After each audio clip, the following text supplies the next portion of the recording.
What's happening, everybody? This is Todd Wilson with another episode of Elevate Your Game. Today, we have the godfather of player development here, as I like to call him, man. He gave me my first shot to really work with pros.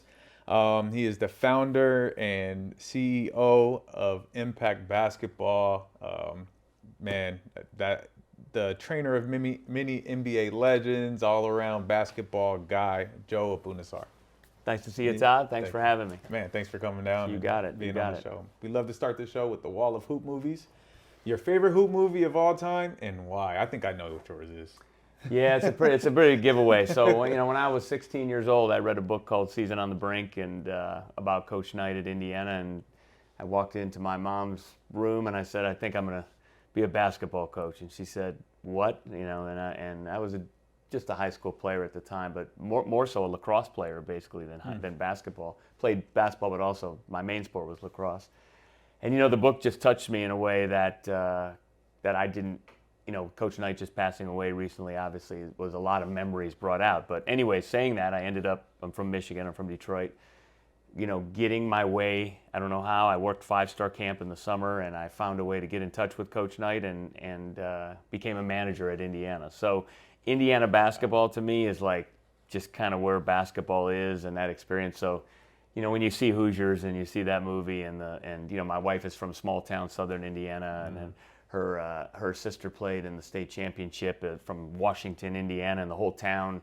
That movie was real. How they treat basketball. So Hoosiers is my favorite. There's a lot of good movies up there, but I mean, you can't watch that movie without loving the game of basketball and just the turmoil of Gene Hackman, the coach, and it's just so common. People don't know who these people are. They look at them on the sideline, and you get a perception of a coach. You have no idea what's going on in their life. And I thought, so the director and the writer of that, Angelo Pizzo and David Ansbauer, actually, they used to hang out at IU all the time. So when I coached at Wyoming, they were also friendly with my boss, Joby Wright, who used to be at Indiana. So they came and used to travel to games with us. So, they did that, and they also did Rudy. So, that's another, my son went to Notre Dame, as you know, so that Rudy whole deal. So, yeah, Hoosiers, so cool. not to go too far, but Hoosiers is my movie. That's Yeah, beautiful, there's man. a lot of good movies up there. I love when there's a lot real of history. story. There's a lot a of real history story there, connected to Indiana it. basketball to me is basketball, and, was lucky enough to go to the Final Four in '92 with IU and sit there on the, I remember we lost in the Final Eight to Kansas my last year there, and I remember that, can still remember sitting on the bench going, when, you see that score as a coach, we're not going to win. You're down 5 with a minute. You got a chance. Now it's like 40 seconds. When it was like 12 seconds and we were down 5, I felt my days at Indiana are over. So anyways, Hoosiers is my spot, my movie for that for sure. Oh, that's Can't awesome. beat Jimmy Chipwood. I can't. We're all looking for one. Yeah, absolutely. And that's, what's crazy is we had to watch that movie if you play basketball. These kids don't even know what Hoosiers is. It's crazy. It's it must be a prerequisite for every coach to make sure they watch Hoosiers, so they just understand basketball. I think coaches feel it a little differently than young guys. That whole that's thing. true. So, that's true. And especially anyone who's coached high school, who you have to work with who you got, and you don't. That was before recruiting, and all that kind of stuff. NIL, no NIL for Jimmy Chitwood. So it was a great movie. Yeah, absolutely. So, when did you fall in love with basketball? I mean, in high school for sure. I played in middle school, played in high school, but I went to a school, Catholic Central High School in Detroit, that was a big football school. So as a freshman, I was the quarterback on the freshman team and grooming up to really play football there. But unfortunately, my competitor grew to 6'4", and I didn't grow at all. So when I couldn't see any receivers, my days were over. So I only played football 2 years and then really got into basketball then. But like I said, that book, that Season on the Brink book, and I made my son read it, and he actually said to me after he read it, he said, I should have read that book before you coached me versus after, because it gave him so much insight into just my mentality behind, and I'm not a copycat of Coach Knight, and you got to be your own person, but at the same time, some of the standards in that book. What I loved about the book, Todd, and I fell in love with basketball because I loved the way it affected young people's lives. That's what hit me about basketball. I loved the game, and I saw the effect on young people's lives. I was like, this is like being a teacher in the subject that you really like. And that was it. So really, when I was, like I said, that's a true story. 16 years old. When I was a kid in high school, I had a big a drawing. I hired someone to do a drawing of Coach Knight in my room, and all of his quotes and different things and stuff. So I knew all about the teams and everything. So I weaseled my way in to be a manager there. But so that was it, high school, and then it just kept growing from there. Man, that's awesome. So you made the decision. You knew you were going to be a coach at 16. Most people want to go to the NBA and do all these things, and so deciding to be a coach right away, what characteristics did you have to know that you were going to be able to do that? What was it? I know it's the book. What about coaching was just so exciting for you even at the age of 16 for somebody who loved basketball? Yeah, I liked the importance of the attention to detail through a sport. That really appealed to me. Wow, to be able. The difference between good and great or bad here is attention to detail, and that's something that I've always stood for as a person, or tried to at least, and pursue that. The ability to motivate people, the ability to coach someone who you don't see for another 10 years, and they come back to you and they say, that you really changed my approach of life. And again, I'm not, I haven't dedicated my life to service in the way some people have, and with total commitment. But at the same time, I feel like what I do has, and some of my old NBA guys, from working them out, from the Al Harringtons to the KGs to those guys. I mean, just seeing them so successful in life, and I feel like I had a part of that. They're good people and they did their work and they put the work in. But that's what really drew me to the coaching profession. A lot of the old school coaches would say, "We're not coaches, we're teachers. We just teach basketball." Right, and you coach so many, from individual kids to teams, to be able to affect someone in a 9-month span and then have that effect last on them for their life. That's what drew me to coaching for real. No, that's awesome. That's and literally, training, and training. Right. And no, that's literally why I do it. And I guess I always wondered why, and I kind of probably learned it from you or seen you do it, in my early years of being around development and training. Sure.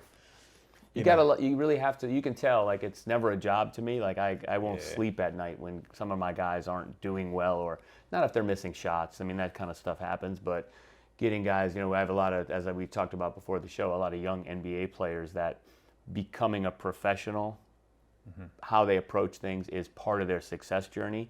And when they're not getting that, I feel responsible for that. I feel like we got to fix this. I got to get down there. I got to do that. So. But it really is powerful to me to be able to say. I mean, I see kids now that we had either in our prep school, or I trained in high school, or played with my kid and worked out with us, and now they're so successful, and they'll say, "Hey, you really helped me learn how to work," because what is it all about? I mean, the basketball, even for the greatest of the greats, it ends at a certain point, right? So. I mean, LeBron does it as well as anyone at his age, but it's going to end at some point. But what he's learned, obviously, the money part, and for those guys is different. But even for someone who makes no money, it's what it does for the rest of their life. And that's what coaching is, and training. Obviously, I'm not coaching a team now. I've been training, but that's what it's all about. Absolutely. So you say you weaseled your way into Indiana. What does that mean exactly? You said you went to the So this is an interesting story. So Lawrence Frank, the president of the Clippers, he was a manager at Indiana. He's a year ahead of me. And I had a childhood friend who was a swimmer who went to Indiana to swim. That friend, Scott, by random choice, was Lawrence Frank's freshman roommate. You know how you don't pick a roommate, you just get assigned. So I wanted to be a manager at Indiana, and my friend Scott called me and said, "You're not going to believe this. My roommate is a manager, a freshman." So I got to know Lawrence, and he got me involved with 5-Star Camp. And I think you know a little bit about 5-Star. It's the legendary camp out in the East Coast, Pittsburgh, New York. So he said, "Hey, come to the camp, and you got to meet Howard Garfinkel, who's the owner, Will Klein, his partner, and we sell candy." And we didn't even get to coach, because that was in the days 5-Star. The coaches were like Patino, Pete Gillen, real deal. They were like, so we ran the canteen, which is basically the camp store, which no one realized it, but now if they look back, we controlled all the money, so we had the best job in the camp. Right. And actually, I'll credit Will Klein, the 5-Star co-founder with Garf, that he taught me how to run the business side. And about our business at Impact, it's more than just pros, right? We have how to run camps, how to make money out of them, how to run them efficiently, how to do programming, all that kind of stuff. So I went and worked 5-Star, and I went to move there for the summer. I did 5 weeks straight in Pittsburgh and driving the golf cart, selling candy, just working my butt off. So Lawrence and I at night used to sit in the back of the room, and the coaches would have little discussions. So those were Patino and Pete Gillen and Jamie Dixon and all those guys, and we would just take notes. Lawrence is a serial note taker. He used to carry note cards at IU practice and just write everything down. And at the end of that time, Mr. Garfinkel called me into his room and he said, "What are you trying to do next year?" I said, "I'm going to Indiana and I'd really like to be a manager." And he just said the magic words, "Would you like me to call Coach Knight?" Because being a manager at Indiana is not easy to get. There's the governor's son. There's the it's a lot of tradition there, right? So he called Coach Knight for me, and then I went and when I got to campus in the fall, Lawrence introduced me to the senior managers, Craig Hartman, who became a great friend, who they were kind of in charge of hiring. Tim Garl is the trainer who's still there, which is incredible, and he's the head of the managers, Tim is. So anyways, it all worked out. So that's selling candy at the 5-star camp. Man. But my friend from home, being Lawrence's roommate, really got that connection for me. So that's why I just kind of snaked my way up there. But when he said that to me, I can still remember thinking, bingo, that's what I came here for. So it was cool, and then I was able to start as a freshman at Indiana. No, it's almost like you willed it, right? Like you said, you had a poster on your wall of Bobby Knight, like visualizing that you're going to be there one day, right? And then it just so happened that your childhood friend and roommate, and then 5-star camp, and then hustling your butt off. It's like what you thought in your mind truly came to life. Yeah, I mean, it's God helps those who help themselves, right? Yes. So I was really pushing, and things came to. I mean, I was one of those kids in high school where I had a hard time even keeping a girlfriend because they're like, this dude is way too focused, and we just want to go out and hang out and have some fun. I was one of those guys. So yeah, it paid off, and it all worked out good, and then. From there, of course, I got my coaching job at Wyoming because one of the Indiana assistants left Indiana to go take the job at Miami of Ohio for 3 years. And then when I was finishing at IU, he took the Wyoming job, and it was another one of those. I was sitting in the manager's office at IU locker room 3 or 4 days before graduation, and I had no job. I was looking for jobs. All I wanted to do was coach. And the phone rang, and Coach Knight said, "Hey, come up here." And he put me on the phone with the coach's name was Joby Wright. And he said, "What are you doing?" I said, "I'm looking for a job." And he said, "I want you to come out to Wyoming." I said, "I'd appreciate the opportunity to interview." And he goes, "No, I want you to come work." So I was like, "Okay." So I hung the phone up, and I walked out. I was like, "I think I'm moving to Wyoming." I didn't even know where Wyoming was. I'm from Michigan, Right. Yeah. I think I called a buddy of mine who went to UCSB and said, "Hey, I'm coming out that way." He says, "It's not really close." It's like the West Coast, but not really. It's like the Midwest. So and that's how that happened. So then I went to the University of Wyoming at 21. I didn't turn 22 till August after my graduation. So when I took the job, I was the third assistant. At that time, it was called restricted earnings job, and there was probably 5 players older than me. So it was cool. It was a cool gig. That's cool. Yes. I just moved. I skipped graduation, packed my place, and on Monday morning I left out go to Wyoming. Because college basketball, so you had to go. It was ready to go. Yeah. Yeah. They're not waiting for me. Yeah. So working with Bobby Knight or for Bobby Knight, what was that experience like? You hear all the stories of the craziness of him, but also you could tell he's a good coach. He's a great coach and a great man. So what were the biggest things that you took away from him at your time at IU? I mean, I think that, obviously with him just passing away recently, the memories were, all of us that were a part of it. It's just, you see the videos are coming back out, some of the outrageous interviews, and, many of those outrageous interviews, I can remember sitting in the room going, this guy's out there, man. He's just messing with these guys. But I think Coach Knight really taught me a lot about, first of all, the basic fundamentals of the game, from a basketball perspective, the attention to detail, the footwork. If you look back at the 92-93 team, which was Calbert Chaney, Damon Bailey, Allen Henderson, ranked number 1 in the country the whole season for 2 years in a row. We had no plays. There's no plays. There's no out-of-bounds plays. Zero. Never heard an out-of-bounds call at Indiana. It's just he taught guys how to play. We were talking about some high school coaches earlier who let guys play, but it was really a lesson in what basketball is, like spacing. Yes. If you watch that 92 team, which went to the Final Four and lost to Bobby Hurley, Grant Hill, and the Duke team, every guy caught it squared up. Every guy was able to shoot. Every guy could pass, and it was just spacing. But if you were Matt Nover, who I see blue chips up here, who's Ricky Rowe and blue chips. Matt was one of my best friends in college. if he knew I'm screening for Calbert Cheney, the leading scorer in the country, Calbert's not screening for me. It was roles and responsibilities. It was accepting who you are. It was like ultimate teamwork. Yes. Coach Knight in and of himself was, he was I'll say crazy in a bad way, but he was intense. But it taught me to kind of separate. What your mom always says: don't listen to how I'm saying it, but what I'm saying, type of thing. And it taught me to, understand that there's good in everyone in a sense, and you got to be able to manage the stuff that's like over the top. So with Coach Knight, he was in my face. I was as a freshman manager, he barely calls your name. And then by the time you get to a junior and senior, we're doing video breakdown. I can remember, Todd, so we'd get off the plane, we'd get on the bus, and back then it was, we had to hook the VCRs up to the TV, right? There's no laptops. Sorry, audience, the VCR is this is equipment, equipment, and you put a tape in a VHS. VHS, and we had two of them, one on the top, one on the bottom, and then we'd dub it. So the bottom one would be the game, and you'd hit record and pause on the top. Yes. So you'd make these breakdowns. And when we'd get to the hotel, we had to get off the bus, and everyone was in a rush, and we'd run into the hotel, and the first thing Coach and I wanted to do was watch film. So we'd go into the meeting room, and there'd be a TV there, the roller with the rolling cart with the TV on top, not a screen on the wall. And we'd have to hook it up.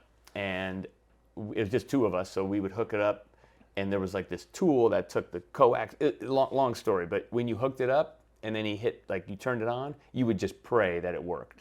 Because if it didn't work, oh man, I was like, please God, work, please work, because he'd go nuts. He would just say, what the, and just start screaming. What was your record? Wins, the losses on? We did pretty good. I had a couple losses on that one, yeah. But we would practice, like no kidding, like time. The manager like, you better do it faster than that. So it really, I remember being down in the locker room in Indiana, and there's different rooms off the locker room, and when Coach Knight would come down the hallway, everyone would just like almost stand at attention. And the pride we all had in the program, like if I was a manager and there was a smudge on the backboard, I would take that personally. We'd get up there and scrub it off. So it taught me a lot about building a business, building a team. Of course, I'm not a screamer, and yeller like that. So you have to, there's been a lot of coaches that work for Coach Knight that maybe weren't as successful as they could have been because they tried to mimic his style. That's an unreplicable style. He's insane. He's just like, there's just parts of him. But you're right. He's a very good coach. His preparation, Todd, was like, taught me a lot about preparation. Not just for basketball, but just being prepared. If the team played 11 games, we're watching all 11 because there might be something in the second half of the 11th game that makes us lose the game. It wasn't like, hey, let's watch a couple games. It was comb every film. Make sure this guy, if you say a guy goes to the left and he doesn't go to the left all the time, you better know that he goes to the left or don't write it. So, and the cool thing about Coach Knight, one thing I learned as a leader, he worked harder than anybody. Guy was watching film all night. It's different when guys are like, do this, and then they go home and they don't, you're like, come on, dude. It's like, it's frustrating as a boss or as an employee that when your boss or people ahead of you don't work, he was tireless, tireless. You could see, like, he didn't sleep, watching film all night. As soon as the game was over, he wanted to watch the film.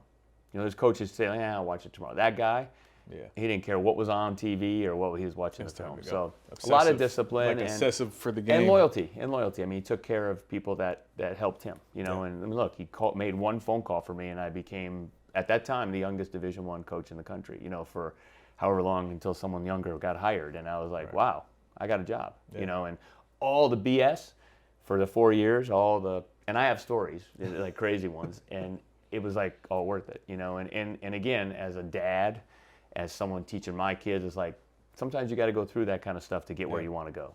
Right, absolutely. And then as a student manager, you didn't get paid. We did, no, we didn't get paid. Just being a part of Indiana basketball is paid enough. My senior year, if your grades are up, they pay your actual tuition costs, not room and board. Yeah, so the last year was no tuition. That's awesome. Which at that time was not very much money, but I guess relative it was. It wasn't 80 grand like SC or one of these. Real for tuition, sure. right. Yeah, but so we didn't get paid for but all of us. So Lawrence was with me. George David, who's the assistant GM with the Pistons, was with. I hired George. Ryan Carr, director of player personnel with the Pacers, was one of our managers. It goes on and on. Scott Dolson, who's the AD at Indiana, the AD was one of our managers. So, we have like a little group. Joe Pasternak Yeah. coach at UCSB, IU manager. Dusty May, Florida wow. Gulf Coast, Man, IU manager. I didn't know all this. Yeah. There's like graphics with all of us on there. They try to promote it, the manager group. But it's really a lot of guys went there to be a coach or be involved with basketball. No, it's amazing, and I always like to bring up the point, like the grind before the success, right? That you put all that work in for 4 years, even going to the 5-star camp and selling stuff like that. Grind work that where nobody gets paid for in this game of basketball to get you to that next level is so important that you find a space to do that. Not For sure, not yeah. necessarily like going broke, but definitely having meager. Well, for sure, as a means. college kid, Yes. like these young guys today say, well, I want to be an intern, I want to do this, but they want to do that. And no, you just come in and you work. If you have to take the trash out, you take the trash out. If you have to wash the backboard, you wash the backboard. If you get to work out Kyle Lowry, you get to work out Kyle Lowry. It's Right. just, you never know what you're going to hit when you come Right. in, but nothing's ever too low for you to do. But you're right, the grind is a big time necessity to making it. On our side and on the player side, right? Same thing. No, absolutely. No, that's awesome. So going on to your Division I coaching job, you're at Wyoming now. So in the middle of, you don't even know where on the map. Laramie was cool. I was just telling someone the other day, I went branding cattle a couple times, my wife and I. Oh, in real life. I remember I showed real life branding. Yeah, we got friends that were ranchers, and it's a really cool. Is that where you place. met your wife there? Or No, Indiana? she was a cheerleader at IU. Okay, Yeah, awesome. So she moved with you. She moved after. So the story of when I got the job, when Coach Knight called me, the first thing I did, because I was like, what am I going to do? Because that was back in the day where you just, not back in the day, but you don't just move with people. Like if I wanted her to move to Wyoming, there had to be something a little bit more promising. So we got engaged before I left for a year later. And then we got married. And so I was out there 1 year by myself, and then she moved. Okay. And she had her MBA. So imagine coming, not that Laramie's a bad town, it's a great town, but there's just not that much industry businesses to do. So she worked at Wyoming, Wyotech, which is an automotive school in their HR. So made it work and something, yeah. So yeah, the coaching, I went out to Wyoming. I was there 4 years. We had a really good recruiting success. I mean, Joby Wright was a hot coach at the time, had won big at Miami of Ohio after leaving Indiana, and I think gone to the second or third round of the tournament twice. And Wyoming's a different kind of place, and we had a different recruiting base. Now you're recruiting. We signed actually a kid named Sean Jackson, who was the first modern day kid to ever be signed at Wyoming. So we worked it. We had some decent seasons. We had Theo Ratliff, who played many years in the NBA. We inherited him, so we got him as a junior, and we had him for 2 years. And we had a really good run there. And then a new AD came in after our third year, and we were just okay. And so for reasons we don't even need to discuss, he and the head coach didn't really see eye to eye. So we were fired, which happens in basketball. Right. I guess when I say he, but we all go with him. Yep. And then after that experience, it was a great experience. I was thrown into a role as a young guy, and this is interesting too, looking back that we have a lot of 20. I was 21 through 25, 24 actually. I think when we maybe 25 when I finished, but a lot of young guys come in and you just don't know what you don't know, And I think I probably thought I knew more than I knew. Because I was Indiana, I was ready to go, and I was going to work hard. But looking back, I was probably I didn't do a bad job, but probably like when 25-year-olds come to me now and they know what they're doing, I look at them and I say, I mean, you can only know so much. You know what I mean? Right. Like, you're really good, Right. but how much can you really know? Because you just haven't been through it. Yes. So that experience was amazing. Living out there was amazing. And then what happened was, when we got fired, Dan Dockich who's a radio personality now in Indianapolis, he was a night assistant. He took the job at Bowling Green, and I was going to go with him to Bowling Green in that summer. And he called me one day and he said, you can come, you got the job. He said, but you really want to be an assistant at Bowling Green? He knew me well because I was a manager with him. And the answer was no, but the answer is, what else am I going to do? So at that time, back to Lawrence Frank, my college buddy, his childhood best friend was Andy Miller, who's an agent, right? So Andy was starting in the agent business. So Andy then, we stayed in touch, and Andy said, hey, in between jobs, you want to work some guys out? And I said, okay, sure, work some guys out. And that year was Billups, Ty Lue, and Al Harrington. And then KG came right after that. So those were their clients. So I didn't really have to do it. So I flew to Nebraska, where Ty was, and put him on a program. I had no idea what I was doing. You think, Like when you first So started with us, I have to ask, like, did you do player development stuff while you were at Wyoming? I did, but Did you remember know it player was development? player development No, we at the just worked time? guys out. Yeah, yeah. I mean, again, back to the Indiana background, footwork. Foot positioning, feet shoulder width apart, square to the rim. Yeah. Coach and I used to say all the time, it's a good shot if you're square to the rim. There's not someone in your face. That was player development. So yeah, so I've always had, as you know from knowing me, interest, strength, conditioning, and nutrition. Right. I train a lot myself. I like to be fit and all that stuff. So I then became this one-stop shop where I could do the strength, the conditioning, the nutrition, and the basketball. So when I went to Tai Lu in Nebraska, I remember riding in this red Navigator, and that was back in the day when they used to put the Spin the rims. the spin the rims and the speakers in the back. The bass Yes. in the back. Right? Ty will laugh because we laugh about I don't know what happened to that red Navigator. I think it must have got carted away at some point. But the music was so loud, and I can remember my head like exploding with this stuff. And I went there and I got him set up with his nutrition. We got a strength program started, and we started working out. And then he said, so I moved back to Bloomington, Indiana, where I loved it there, just to live there. And my wife had some stuff to work there, so I said, hey, in between, let's just go back to Bloomington. Nice. Not that I didn't love Laramie, but it was time to go. Yeah. And after that, I got Al Harrington out in New York, and I started working him out a little bit. So then Andy called me and said, why don't we just send these guys to Bloomington? I said, okay, sounds great to me. I didn't know. So Coach Knight would actually let me use Assembly Hall and the practice facility. So I was just training these guys. And again, I was totally making up as I went along. I didn't even really know what Was the this pre-draft? It was pre-draft. Okay, Yeah, I didn't even know what the pre-draft workouts were. I was like, okay, we're going to shoot a lot. And there was a third player, two more players, and he'll be mad if I leave him out, is Andre Patterson, who's the assistant GM for Portland now. He was really my first guy because he went to IU. So I knew Andre. So he already lived in town. And then the other guy's name was Charles Smith, who was the leading scorer. Charles Jones, my bad. He was at Long Island University, Charles, leading scorer in the country. And he came out. So I had this little mini pre-draft, which you see all the time now. Yeah. I got these guys for pre-draft. And our pre-draft, you've worked with us the whole thing. So What was pre-draft, and was there anything like that, or were other people doing what you were doing around this time, do you think? No, so there was two people in the whole industry, me and Tim Grover. Okay. Right, and that was it. And other than that, it was really nobody. Yeah, Yeah. I mean, there's nowhere to go. So once I got it cranking, and then Tim kept his Chicago cranking, it was like we were good friends, but we would also say, who you got? Right. We'd compete against each other for players.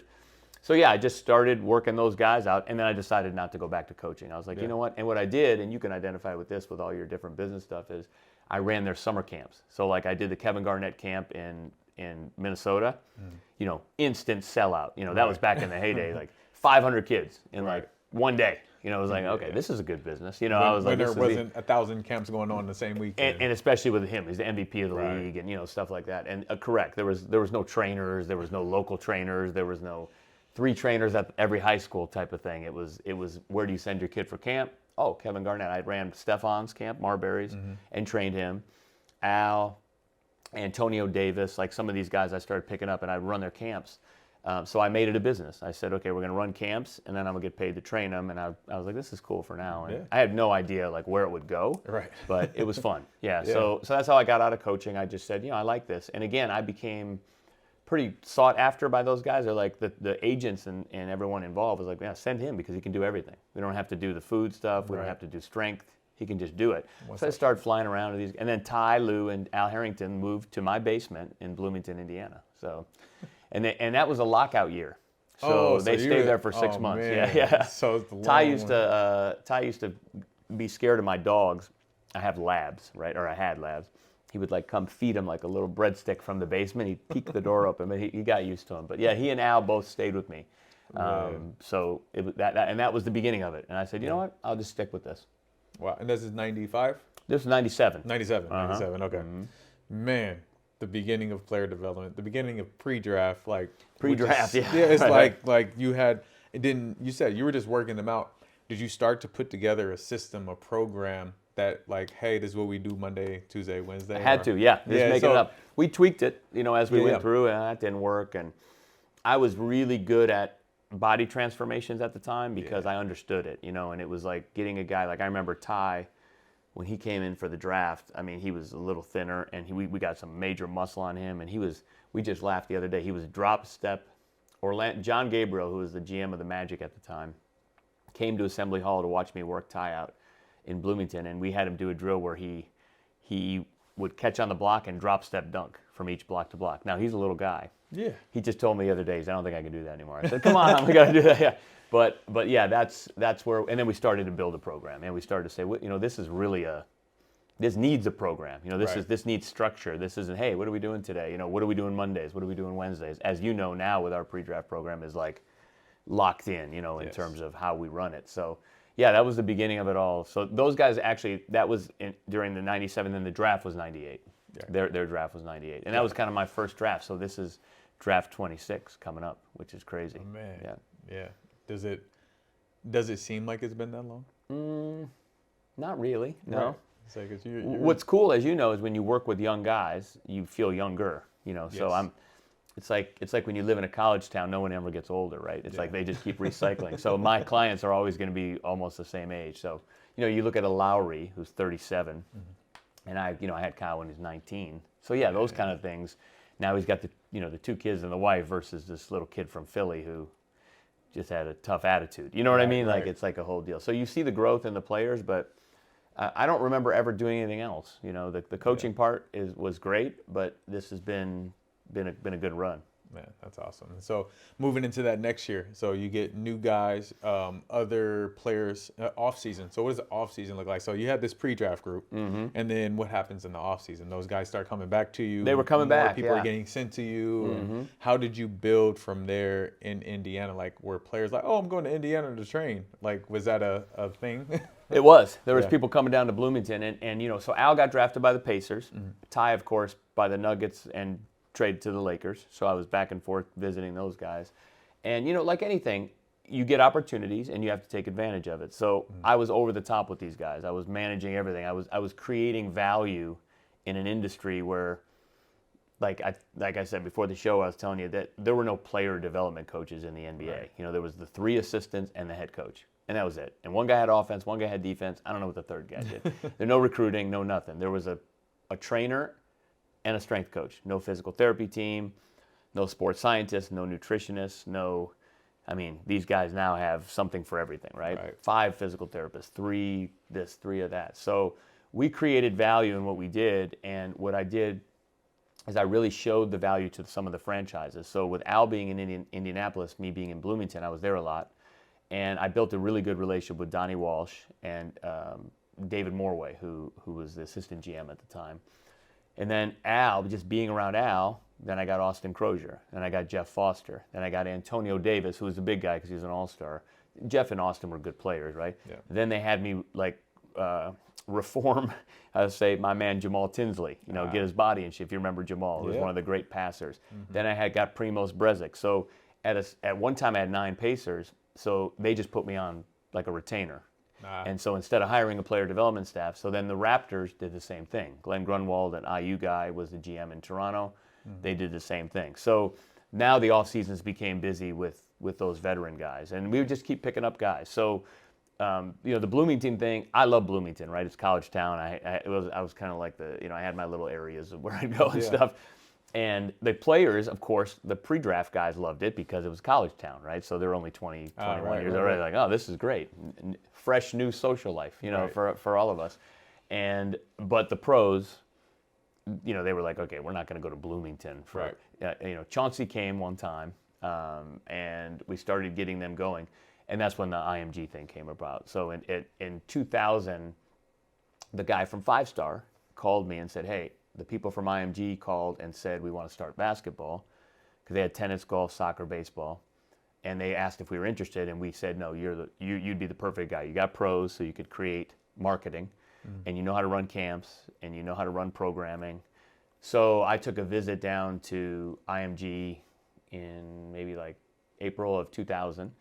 And by the end of that year, I agreed to move to IMG and there were no courts, no basketball courts. So we rented, anyone who's been to IMG lately knows there's plenty of basketball courts. So we actually rented I did a deal with the junior college coach across the street we replaced all of his hoops, and we got the gym for free. Nice. So we put up new baskets, and we just trained there. And then we bought a court, and we set it down in the middle of the Performance Institute, which was outdoor. You can imagine in summer, and there was like Al Harrington still jokes about the bugs. There was like bugs in his face and stuff.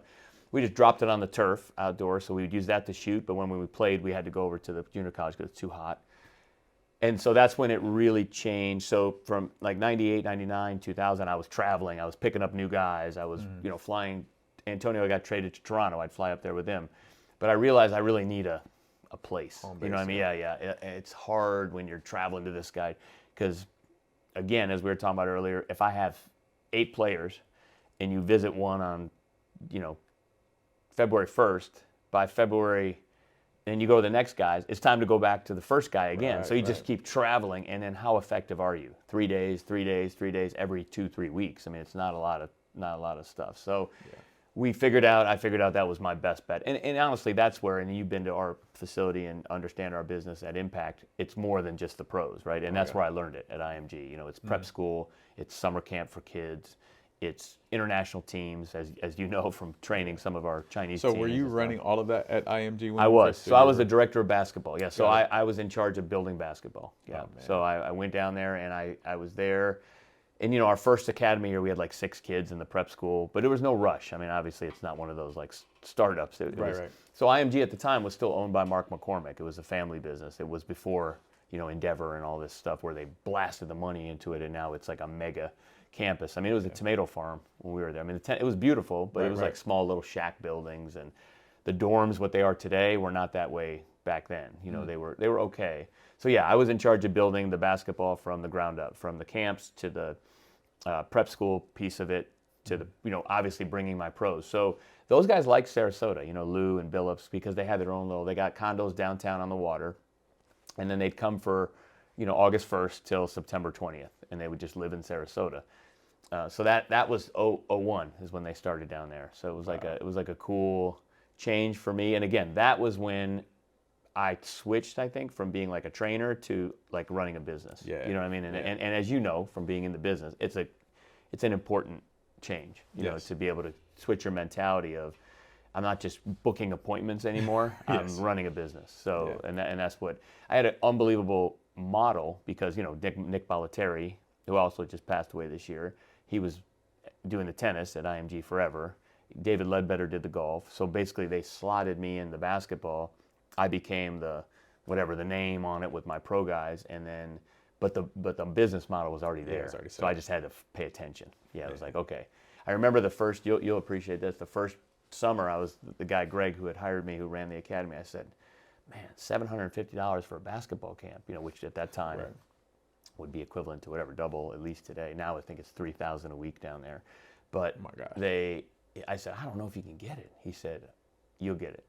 He said, so it was a new thing because basketball camps back then were $199. Even 5-star was like $300, which was the pinnacle camp of it all. So we just stayed with it, and we built the business down there. Yeah.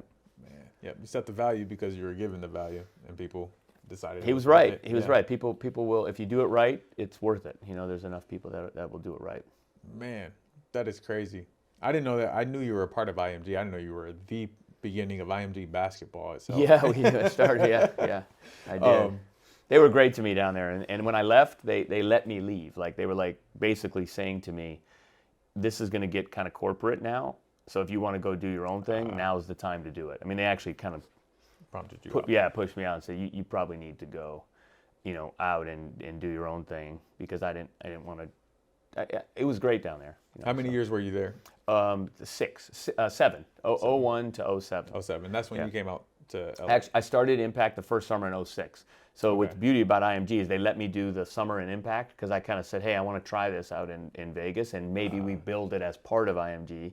Maybe I take it. I mean, they were willing to let me do that. So the first summer in Vegas was August of 06. Nice. Yeah. Okay, so you moved it to Vegas, and then what moved you out to Vegas? Like, what made you say Vegas was the spot? So we used to go, when I was at IMG, we used to come out to LA for a month. Chauncey, Ty, KG, Al Harrington, Mike Ruffin, if you remember Michael Ruffin, Andre Patterson, and we'd all rent condos in the marina right next to the Cheesecake Factory at that Oakwood there. Yeah. Best time of my life, by the way. Yeah, I was like, that's where I took my wife for our first date. So the Cheesecake right there. Yeah, it's a nice little area. So then I made a deal with Sports Club LA, which is now Equinox on Sepulveda, and I said, can we just use the gym? We'll use the court from this time, which you're familiar with now. You hustle like we did at 360. You know? And we trained there. So we'd go in the morning and we'd train there. And we do it for a month, even when I was in Florida, because I couldn't get them to come down there the whole time. So we'd come out and kind of do that. And actually, Al Harrington and I used to stay with Reggie Miller up in Malibu, and he participated in the whole thing. So I already knew they wanted to be out west. So I gave them the choice: do you want to do it in LA or Vegas? And unanimously, they had Vegas, simply because just what Vegas offers in terms of easy access. They get tired of the traffic here. We live in it. So. Right. I mean, if we used to come down and we'd work out at Sports Club LA, and then we'd go play at UCLA, which guys still do. Some of them wouldn't even go because they didn't feel like dealing with the traffic. So you get done with they're sitting there, they're dripping in sweat, like, man, I don't feel like driving over there. So we wanted to do it all in one place, and as you know from running a business, certainly more cost-effective in Vegas, but they loved it. They all, Al, Jermaine O'Neal, Ty, they all bought houses out there. There's no state income tax. It's a good place to live. So it worked really well. And then the other reason we did Vegas is for our international teams. Our summer camp, it's great. Families love to come in. They drop their kid in the morning, go hang out, casino, whatever. And then at night, they can take their kid to shows, to dinner.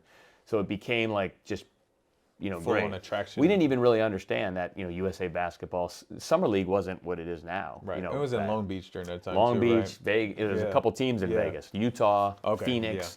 Yeah, so we didn't know that it was going to be what it is today, So that just really all worked out for us. So everything's in Vegas. So it ended up being a really good decision. And I live here and there, so it's not being in the traffic is pretty helpful. Yeah. Right. Because guys can get houses all over the place, and here, if you get a house in the valley and you got to go to the west side every day, I mean, you're gonna like you waste literally 3 to 4 hours of your day. It is, and their legs get tight, and they don't feel like doing it, and then they end up showing up late. So anyways, it worked out really well. Not to mention the kind of building we wanted to get was financially better to get in Vegas too. Absolutely. Talk about the business side, because we have a lot of trainers, coaches that are in this business, a lot of people who want to be NBA trainers and develop. When you talk about the business side, what are the key factors when you're switching over from a trainer to a business owner that you should consider? I think we've had a lot of those questions. We did our certification course where we have opportunities for trainers to ask questions like that. And how do I build my business? How do I do this? I think the biggest thing, Todd, is, plan it out to understand that, where the revenue comes from, and how, you have to keep your overhead low. We talked about Tim Grover, right? Tim built the big gym in in Chicago. It was like an $8 or $9 million gym, and everyone put a barber shop in it. He did all these different. It's beautiful, and the city owns it now, and I think Tim's doing great with what he's doing. So thank God he's doing everything good. But it's hard. It's hard to pay, because you have to really look at what is the revenue coming in and what is my overhead. If you can do it in a smart way, it can be a really, really good business. And it's how do you set up groups. So the problem with if you're training kids, of course, they're in school, right? You talk about. Yeah. So you really have from 3 or 4. Some kids might get out early, but until, some of the older kids might train at 8 or 9 or whatever. Right. But those are your hours, and if you have 2 baskets, your revenue is capped because you can't just keep putting more people on that, and you can't keep raising the price of the people on there. So I think a lot of guys get into it and they don't see that. They're like, okay, what is the upside of this? How do I, do you run camps? I know you've done several summer camps, and that's how you do it. You have to have different programming. So you have to really be smart about what your programming is versus the expenses. If you just think you're going to train kids and then one after the other, you know that business. Yes. It's a short-lived one. 100%. It's like, and you end up driving, and then, I can make. The other thing, and this is easier said than done, having your own facility is obviously huge. Right. With us, it's our building, right? So we can do what we want in it. If I'm using someone's space and I only have limited hours, and how many times have you been in a gym and I have this court? No, the volleyball team's playing. Yeah. I think Lloyd Collins at 360, he locked me into that court before he retired, and he said, whenever you want it, that's yours. And the ownership he had it in contract. Those other trainers used to get so mad. So mad, yeah. And it was because Impact had the main court. Yep. I had my You had little the side corner, courts. and I was good. I was good to go. That's it, and really understanding what is the business. You know, Right. I want to be a trainer. I want to be a trainer. Okay, well, you know, if you multiply $100 times X, that's the most you can ever get. And Yes. and that doesn't mean it's bad living based on what you want, but what are your expenses? What are your costs from that? Right. And where does it lead to? You know. And 100%, and even thinking about how your business grew, right? So when you went to IMG, hiring staff and developing other trainers to do what you do, what was that journey like? And you know, did you have a system in place to teach people what you knew? You know, before. Definitely, yeah. Before Yeah, now, absolutely. I mean, it's really important, and it's not even the skill of the training; it's the relationship with the player.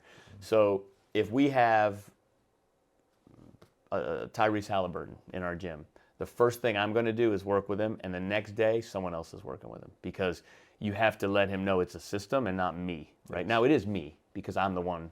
Obviously, I have my hands on everything and understanding what's going on. But if I happen to be at the other basket or I happen to be here, we can't have the, oh, well, I'm not working, because I can't train everyone, right? So bringing in people, making sure they were understanding definitely the skill set development, what we're looking to do.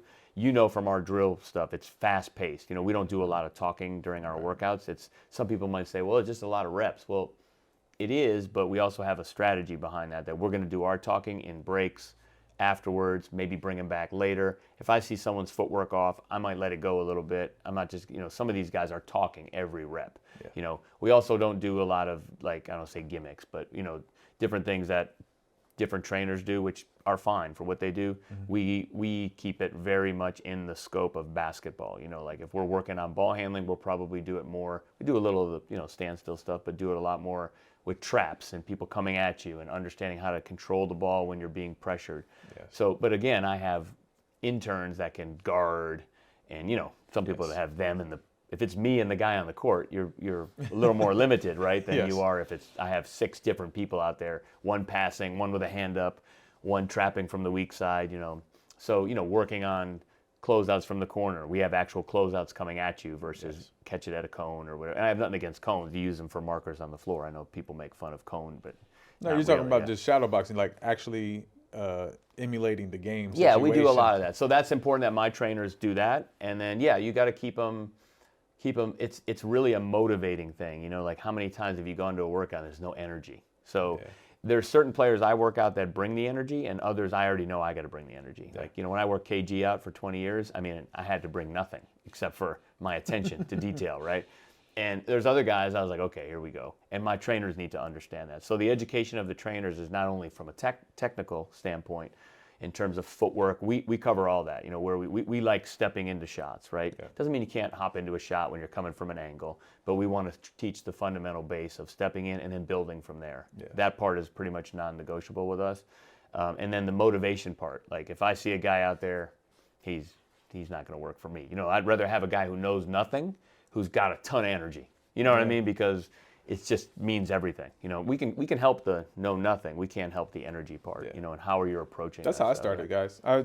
I rebounded. You were for guarding- Joe. and you were I guarding. I was Yeah. guarding people and rebounding forever, and it was because I think this guy. I didn't know anything. Well, like even when I started training, like the amount of information that I gained through the training and over time is way more. It was the energy, like By you said, doing it, the yeah. connection with the people, and I mean, you can learn a lot by guarding. Yeah. You know what I mean? It's like these guys that guard for us. There's like skill to being able, okay, force them on the high side, do this, and you knew how to do that, right? And then now you're saying, oh, I see why he's doing that, because the footwork here, and then you learn it. You know, it's a big time. It's like jumping in. So, Absolutely. but the energy is non-negotiable. Like some of these workouts are like, you know, you see the guy on his phone under the basket making a call, and the kid's doing. I mean, I just walk out of the gym. Yeah. So. And then, again, I don't have any criticism for them directly. I because do. So listen, he doesn't have to, but I'm going to tell Whatever you they that wanna is do. terrible. You're killing the culture of I see it all the basketball. time, and it's hard. Look, I am on my feet. You know, I'm not getting younger. I don't say I'm Right, old, right.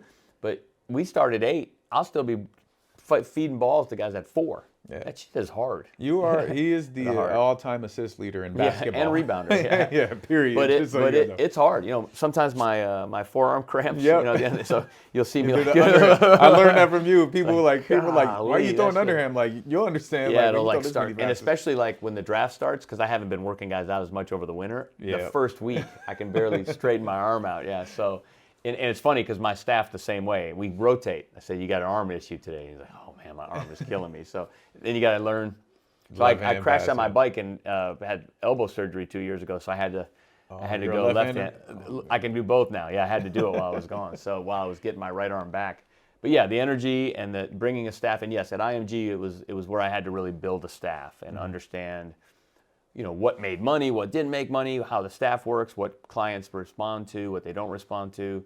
You know, we have pro guys that are like, they love our atmosphere more than anything. People always ask me, why do people come there? Well, they just like being there. Yeah. You know, I mean, it's just a good place. Everyone's, from my strength coaches to my nutrition people to my therapists, they're all just positive. Yes. You know, and that's what that is a big education part of my staff as well. No negativity in here. Right. You know, be critical, but in a critical way to improve, not to be critical. Yeah, because our success, as you know from being a trainer, it's just like I have 2 Spurs. I mean, they've won 11 games. I'm not tripping on it. Right. I'm glad they're getting better. You know what I mean? So it's like my success is their success, you know, or the feeling of success at least.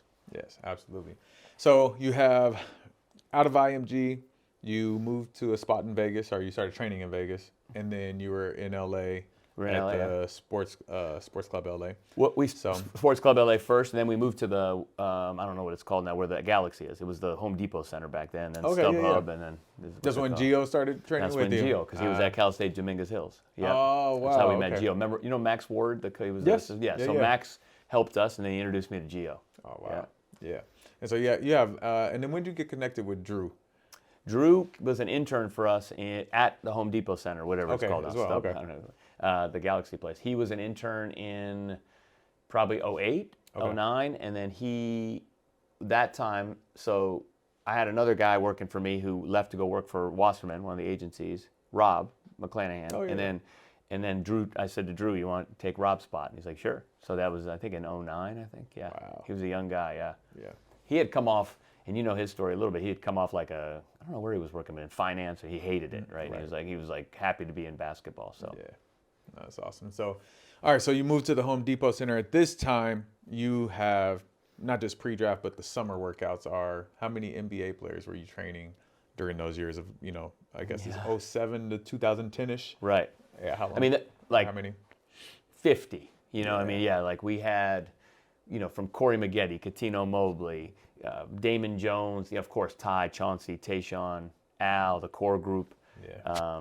You know, Antoine Wright, Alan Anderson, Jermaine O'Neal, Baron Davis, Matt Barnes. You know, these guys are all coming through. Because remember, at that time, the teams literally would say, "Okay, we'll see you in September." You know, that's what it was. Now they have so many coaches that the young guys usually stay with the team for a lot of the summer. And if they don't stay, they'll just send the coaches out here and they'll do the skill work. So if a guy lives in LA, he would work out with the Raptors coach in the morning. If he wanted to, he has pickup to play at UCLA. So, and the same with us. Even when we have our pros now, they send coaches with them. Right. It's a collaboration. But at that time, we might have had 70. You know what I mean? Yeah, like it was during the lockout year. We had the lockout league thing, and we had like 74 guys in. But there was nowhere to go. Right. You know, there was like, this is where they came to train. Everybody loved Vegas, and it was like almost too many guys. But the pickup, we'd have 2 courts of 20 NBA guys. Like, if you weren't in the NBA, you just couldn't. And I'm not talking about like journeymen. You have video of all this stuff? We do, yeah. We have some old video of all that stuff. When's the Impact documentary coming? I know it's coming. They did a 25 anniversary. You know, we did 25 years since I started at IMG in '98, and they did that. I'll send you the thing. It's pretty cool. Oh, yeah. The guy came out and they interviewed Ty and Chauncey, and guys like Amir Johnson, and then they talked to Josh Green about. You know, he said he remembers as a kid coming into Impact and seeing the banners. You know, we put the guys' jerseys up on the wall. Yeah. And now to have his jersey up there, like, you know, we build a family tradition, as you know. But yeah, those summers were like wild with pro guys. Yeah. And who wouldn't want to come to Vegas, right? And then it was like, And again, those players were like, we had point guard matchups of like Chauncey against Baron Davis on one court. And I mean, they were like all-star type matchups, yeah. NBA pickup. Talking a lot of trash. Yeah, right. Yeah. I think Ty Lue might remember every game he won in the gym. Yeah. It was more important to those guys. That's another thing we talk. I'm sure we'll get into it, is about the difference. Guys don't want to play anymore. Yes. These days. Oh, I only play one day a week, and I'm load managing my feet. Those guys played every day. Hoopers. Monday through Friday. Hoopers. Yeah. On Friday they'd come in and say, no workout. We're just playing today. I said, okay, we'll get in. They don't want to shoot. They don't want to do nothing. Get us stretched, and we want to hoop all day. And that's what those guys did. Yes. And remember, Tayshaun, Chauncey, those guys that played for the Pistons, the guys that played for the Pacers, they were playing 82 games, Plus playoffs. Plus playoffs. So I think 6 years in a row, Chauncey and Tay played over 100 games. They would rest in July, and then August 1, They're on. they're playing every day. Yeah, every day. I can never. What do you think has changed? So let's talk about it since we're here. What do you think has changed? And people talk about overtraining and overuse. You train yourself, so Joe runs Ironman competitions, which is like the ultimate, almost the ultimate fitness level. Can you overtrain in basketball? What does that look like? And what should I want to say, starting with middle school and kids coming up? How often should they be playing? I think you can definitely be over. I know personally you can be overtrained. When you push yourself. So I think what's changed, the amount of data is obviously higher, as you know. The amount of research, the science is definitely higher. What the science and the research doesn't conclude, it doesn't not conclude it, but that it keeps people healthier, right? So you see the NBA. I mean, if you look at an injury report every day, if you look at the Grizzlies, the whole team is out. They got guys I've never even, no offense to them, but these guys were they're signing 10 days, just to have enough players to play. You look at some of the injury reports, they're incredibly long. So I think the data, the overtraining part of it is a factor. I think that you can get burned out. You can be unwise on your knees. You could look at length of careers. So I have a bunch of guys who are 19 and 20. Monitoring them and being smart about it now will help them when they're 35. So maybe we buy them an extra year. You look at Kyle Lowry, who's 37. He doesn't do as much in the summer as he maybe did when he was 25, but that's just natural, right? Right. So I think it's over the top with the rest for sure. Yeah. I think many of the NBA teams, I know they're switching back. They're reversing the pendulum. And these teams don't practice, right? So I know like Mike Brown has made a big emphasis in Sacramento. We need to practice because we go through the whole year and we're just traveling and playing. So if you're a guy who plays 12 minutes, you might play on a Monday, 12 minutes. You travel Tuesday, you have a shoot around Wednesday, and you play Thursday. So, I mean, how are you in shape? I mean, you just can't be in shape. So what ends up happening is they go on the floor, and the hardest they ever work is in the game. And what ends up happening, they get injured. It's like if you train to run a 10K, and you ran 8-minute miles, and then you started at 6-minute miles in the race, you're probably going to hurt your calf or something, Right. pull your hamstring because your body is not prepared. So the big push in the NBA now and from the highest level is like the 82-game season is hard, right? A high school kid playing AAU, playing high school, it's a lot of games. So how do you train for something hard by resting? So now you're in a situation where we're going to play all these games in the NBA. It's hard, but we're going to rest them in the summer. So the reason I think Tayshaun Prince and Chauncey Billups played 82 games is we played all of August and September. So when they got to it's like running. I mean, I've done, like you said, a ton of Ironmans. You don't just get out there and gut it out. I mean, you have to, your tendons and your ligaments have to be ready. They have to be put through the test. So I think there is a careful balance to that. I don't want to say like all the data's BS like some people do. No, but there is a switch now back to you have to push your body to get it ready, right? So, but you have to be smart about it. So you then push, recover. Push, recover. You can't just push. Right. And I think that's the high school kids' problem these days is that the season ends, boom, they're right into the summer season. That ends, boom, they're right into training. And now you end up with a vicious cycle where there's just, so in my sport, in triathlon stuff, when you build and push your power output, your wattage, the different measurables, and then you rest, the next time you push, it goes higher. And you rest, and then it goes higher. But if you tried to go like this, eventually it's going to slope down. So that's what's happening to me in the youth part of it is there's just never that recovery time to allow them to push harder the next time. So you got to push, and the recovery is got to be there, and it has to be built in. And again, from a scientific standpoint, what we do at Impact, which is different, like even for the draft, guy shows up April 1. The draft is June 22nd, 3rd, whatever it is this year. The combine is May 15th. The workouts for a higher pick aren't going to start till June 1. So if I have him April 1 and I wear him out, and now he's going to do 8 workouts starting June 1, like a Zaire Williams did, every other day usually, or every third day or every other day, he's going to be burned, right? Yeah. So you have to have science behind it. So I think science has to meet logic or common sense and say, okay, you got to push, but how do we push in an intelligent way? And that's kind of where we've gotten to. And I do think, no question, the NBA is coming back from, you have people that have data that there's no question it's useful, but they're controlling everything. And there's no feel, and there's Tayshaun and I talk all the time, and he's like, man, I never would have made it through a season today because they would have kept sitting me out.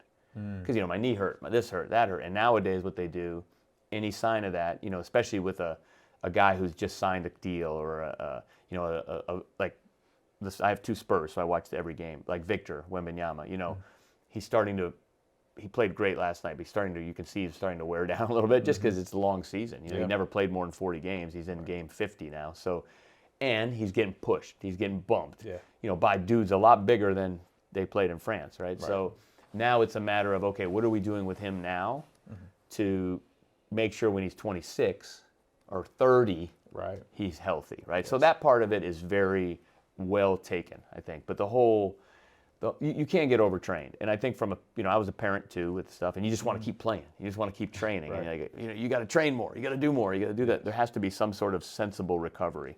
How would one figure out what recovery looks like? I think that's the big question, is because you keep saying it, right? So, I know just from being around you, like periodization and how to train during different parts of the season and all that, for the trainers out there, for the parents out there, is a recovery based on, like, do you assess it weekly, daily, monthly, by, the on season, off season? How would you assess recovery? The periodization that you talked about is key, right? Building the season. So when do you want to peak?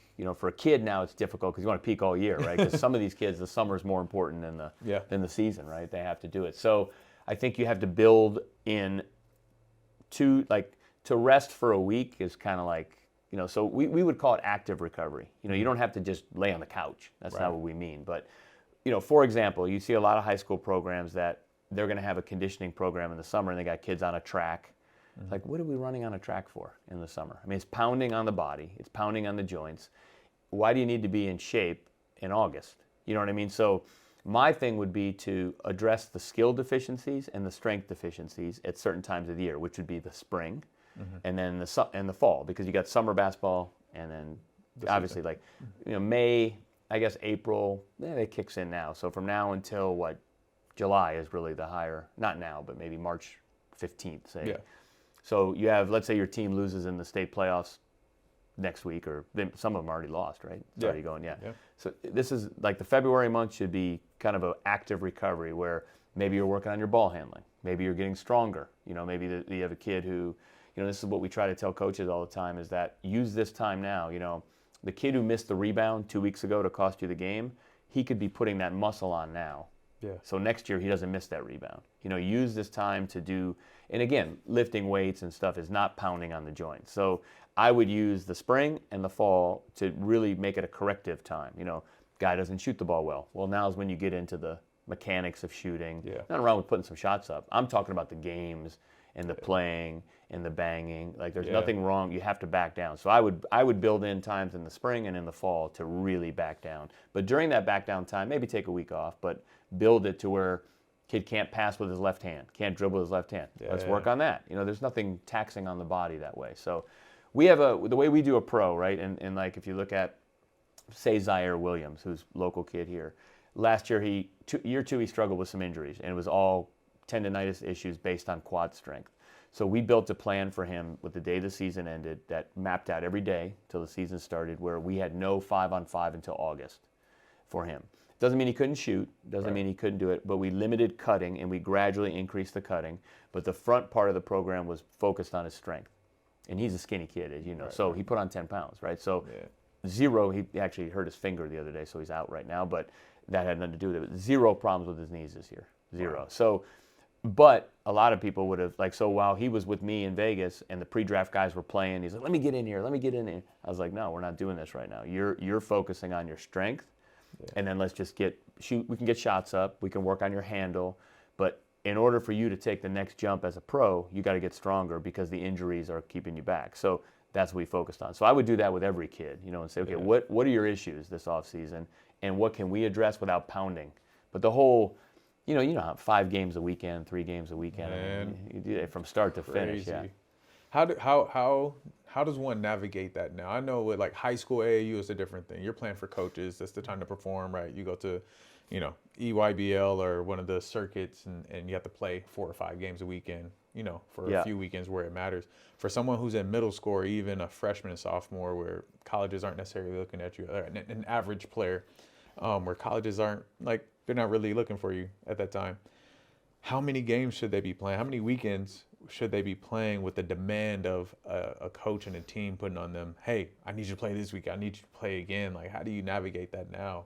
I would say you pick like 2 weekends a month at the most. Yeah, right. I mean, you can't play every weekend. And I even know for like when my kids were playing, we're like, where are we playing this weekend? And you would almost get upset if you didn't have a tournament, right? It's like, well, where are we? It was almost part of our life as much as it was theirs, right? So I would say at the most 2 weekends a month, and then that way you're building in. So if you say 2 weekends a month, you're playing 4 days out of 30. That's reasonable in terms of a percentage of wear and tear on your body. Yeah. Then you structure it again during the time. But here's the other thing, Todd, that a lot of people have to, if you're doing that and you're focusing on, so with Zaire or any player, when we're focusing on strength, your shot might not be great. So you got to understand that if your focus is on your body or if your focus is on getting healthy, don't worry about it if you don't play the best. If you're just playing to get experience, you're playing, because now they're going to be like, it's like when you try to change a kid's or help a kid's shot, they don't want to do it because kind of the process is kind of ugly to get there, Mm-hmm. So they have to really take the emphasis. And you're talking about a kid who's like a freshman who no one really cares. I mean, no schools are recruiting or anything. Yeah, it's time to just maybe 1 weekend a month. If it's get better. Yeah, work get better. On the Set a goal. These are the 5 things I'm going to work on during the game. I'm going to work on my on-ball defense. Things you don't hear people talk about. Not your triple step back, spin, fadeaway. They have to get the highlight film, though, Joe. Yeah, work on your on-ball defense. Work on your passing game. Like go into this weekend and you're going to see how many assists you can get. That's how you develop a real player. We do it with the pro guys. I mean, you guys get sent to the G League. Blake Wesley from the Spurs. He doesn't want to play in the G League. He's playing 20 minutes a game for the Spurs now, but he was with Austin. They wanted him to work on his decision making. They don't care how much he scored. Getting it into his head, you could score 30 in the G League. I mean, not that it's bad. It's certainly not bad. But you get 2 points for 1 free throw, and it's just the defense isn't as good as maybe it could be, right? So for a roster player to come down and go for 30, but let's focus on what you need to get better on. So that would be my thing in the spring of, you need to get better as a passer. Let's use this 1 weekend and work on that because you're already shooting the ball well. How many shots you make on April 10th as a freshman really has no. Right. It's hard to explain to parents that all that stuff, but they don't see it because they're all in the stats and my kid this and that, and we want to push him, and I get all that because I went through it. You want your kid to play, you want him to push him, but at the same time having a really good big picture look is how you keep him healthy and get him better. Right. No, that's what I tell parents is like, I don't want your kid to be the number 1 8th grader. I want them to be the number 1 senior, if that's the goal, right? If they have that much talent. Mm-hmm. And like you're saying, they like the text messages that I get over the weekend tournament is like, okay, like he didn't play good this weekend. Like, all right, are we back in the gym on Monday? Like that's what I'm thinking about. Make a list. Make a list of what you didn't play. Let's work. Let's just work on developing you until he is doing those things in the game. That's the text message I want to get, to say, hey, he's finally finishing with his left hand. Like, tell me when he starts doing that. Don't tell me that he missed, he couldn't hit a 3 this weekend. All right, that's all right. We'll just get in the gym and shoot. Like, there's nothing we can do about that. Right. Except keep working. Yeah. And I'll tell you, with my situation, which is so fortunate, is that I see it from an NBA level, like in the draft process, you get your first couple picks who are going to score. Mm-hmm. This year it'd be a little different because it's a weird draft. But look at Jaime Jaquez, I mean, the guy's like playing major minutes as a rookie, and he took his time.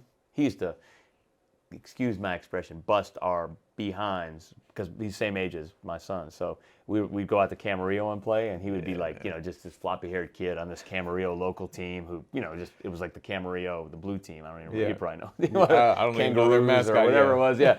And I was like, who the hell is that kid? And then he just learned how to play. Yeah. He learned how to play. He rebounds. He's got the right size. He plays the right way. He's not a dead-eye three-point shooter. He's going to get better as his career goes, and he's a good three-point shooter. But, look at the kid from Santa Clara, Pajemski. He's playing major minutes for why? Because he does things that Steph Curry and those guys don't do. Yep. And Steve Kerr is like, hey, that's what kids need to understand is that, even my man Josh Green, who's my guy, playing with Luka and Kyrie. I mean, how many shots are you going to get? You might get a lot. You might not get any. You got to do the things they don't do. And guess what happens? You start and you sign a big contract. And if you take that to a high school level, coaches understand that. They got a couple guys that are going to score, but you could be the kid that does all the other stuff, right? That earns your spot. You want to make the team? Do what no one else does. And work on that stuff. Right. So. But how do you get to college doing that? I think that's the parents' biggest question. It's like, oh, I want to be a role player in high school, but how do I get recruited and go to college for being a role player? I think that you have to have a certain amount of offensive ability, right? I mean, when I say that, I don't mean just pass. I mean, if you're averaging 15 or 14 versus 25, but doing everything else, I think you become more appealing to a college coach. You can't average 2. You know what I mean? Yeah. I mean, let's be realistic. These guys are looking for. And if people start watching you play, and again, my point is give up 6 points a game and do the other stuff, and then therefore you might be more recruitable. Recruiting is hard now because nobody wants freshmen, right? Everyone's trying to transfer through it. So the whole, hey, we'll sign him as a freshman and develop him 4 years. Again, I was close to the University of Notre Dame program the last 5-6 years. That's always been their way. We get older, we get better, and now they're even jumping in the transfer portal because it's hard to do that. You got to compete. You got to compete, and everyone's doing it. So I would say, from a parent, not to say it's hopeless in terms of a freshman, but getting him to a position where he's all-around player. Yeah. So. I actually heard a stat that now with the portal, it used to be like 3% of high school players play college basketball. It's like 1%. Oh, because of the portal. And the COVID thing didn't help either with the extra year, because now you got these guys that. I was talking to someone from the Nets, a scout who was driving up to the Syracuse Carolina game today, and we were close. A couple of the Notre Dame guys, one's at Syracuse, one's at Carolina, and the one at Carolina, Cormac Ryan. I mean, he's in his 6th year.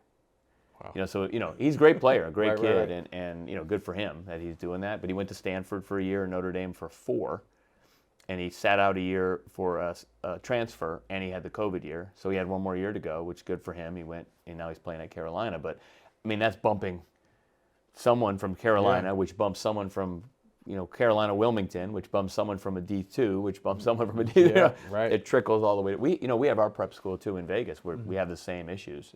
With those like D1, lower D1 schools, it's not as easy to get a kid in there as it used to be. Because they're even looking for transfers. Right. So. Right. Yeah. How is it operating a prep school in this landscape now, and what's the advice that you give to those kids on a daily basis? Like, hey, you're up against it, right? You're taking that extra year, which can help actually, right? Sure, yeah. With their development, but as an option for kids who are trying to get to the next level, prep school as an option. I think the prep school, the way we do it, as our model a little bit is, we have pretty good. We have kids that are, I don't say realistic. That's not a really good word. They understand the landscape, right? So finding them the right fit. So our recruiting of prep school kids has been more so less of, hey, we'll get you to D1, but then we're going to find you a great school for you to play college basketball at, maybe get some money, hopefully, as much as we can get, but have an amazing experience at a school that you'll really want to be at. I've been doing this a long time, right? And again, when we started IMG's prep school in 2001, there was no basketball prep schools. It was cutting edge. Now there's all these prep schools. There was New Hampton Prep and the Northeastern, Maine Central Institute, which were the traditional, go Ivy Walls, tie, 1 extra year prep school. There was no, you're going to school for basketball prep. Now they're, of course, everywhere. But it has changed to a point where we have to find the right fit for the kid. And we had so many kids, Todd, that go somewhere and they hate it there because they just wanted to play basketball. So what we're trying to do is we're trying to match a great basketball opportunity with a great academic and school opportunity. And that's the bulk of our kids, And again, some of them, we tell them, if you're 6 foot and you're a really good player And the reason you're not going to a higher D1 is because you're 6 foot. Unless you're going to grow to 6'4", Right. we can't do anything about the 6 foot part. So I can tell you when my son went to Notre Dame and he was going as a manager, but they wanted him to do some like walk-on type stuff, guard. I mean, he would just get a shoulder to the chest, and those guys are ACC players. I mean, he would just go flying into the bleachers, and he's like, okay, this is not working. Yeah, even though he's had probably a harder, like his will was more powerful than theirs, it doesn't matter. You know what I mean? Like, so that's what kids need to understand. So we're constantly trying to find the balance between finding them a good school that they want to be at and a great basketball opportunity. Someone who's very close to us is at Wesleyan. Little Jacob.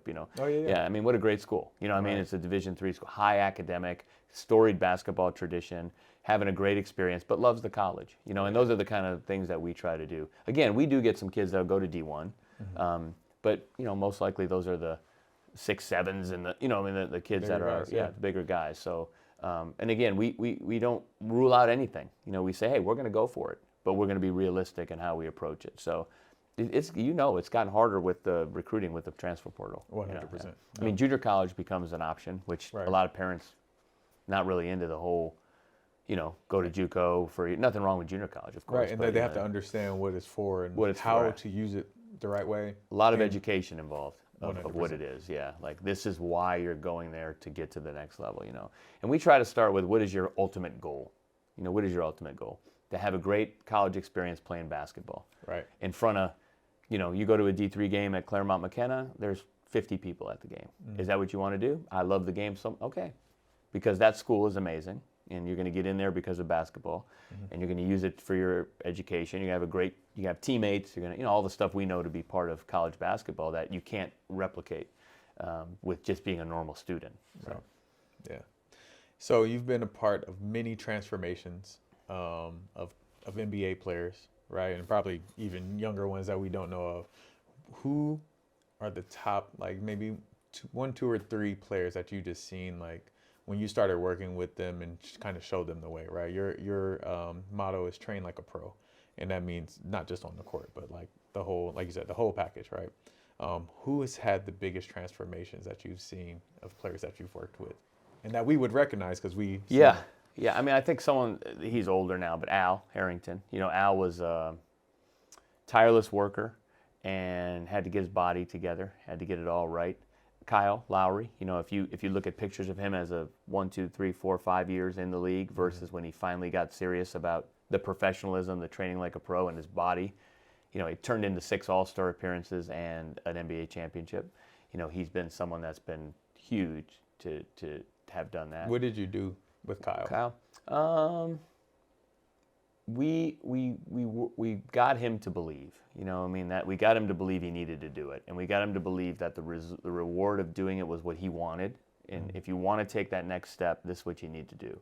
And the key to any of those guys is getting them to believe, right? Because you get to a certain point where they got enough money where they don't need to do anything. He's made almost $300 million. I mean, if he doesn't want to do it, he's not going to do it. And we just really get him to believe in, of course, the nutrition piece. When you're doing a makeover on your body type thing, that's really the biggest thing. Because you got these guys who work their ass off and then they just eat bad. Right. And it's just, you can get a little better, but you're not going to make that leap. We've got the chef involved. We met. We put things in place, convinced him that, hey, 30 minutes, you're going to run on the treadmill in the evenings just to get a little burn going. We set goals. He started to feel better. Once that happens, you pour more water on the flowers, and you're like, okay, now you're feeling better. Let's take it up a level. And all of a sudden, it just kind of clicked for him. Same with Al.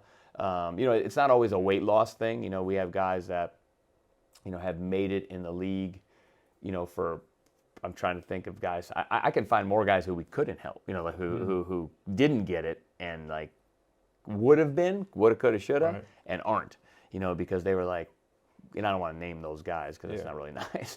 But, shoot, with Baron Davis back in the day, we'd lose 20 pounds and we brought his body down and those type of things. So those guys had a lot. Recently, I mean, you take a guy like Halliburton who always had it, but, during the draft process, we would get oh, I don't like a shot. It's funky looking. And he's not even going to get that shot off in the NBA. And we were like, I don't know why you say that, but I think those guys, those early guys, made big transformations. Yeah, yeah.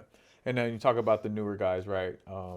What's the biggest difference now that you see from, pre-draft when it was, working out, and pre-draft now, and just how the NBA has, the style of play has definitely changed, but the fundamentals are the fundamentals at the same time. So what's the biggest difference you see from, I want to say back in your day, but yeah, right. back in the day back when in we the first beginning started, day. yeah, Still my day. Yeah, still your day, yes, and now. I think the biggest change. Well, first of all, post play, of course. If you're talking about tactical stuff, technical. I mean, like I used to have Jermaine O'Neal on the block, left shoulder, right shoulder. You remember those drills, Yee, all those guys we had. KG, left shoulder, drop step, move here.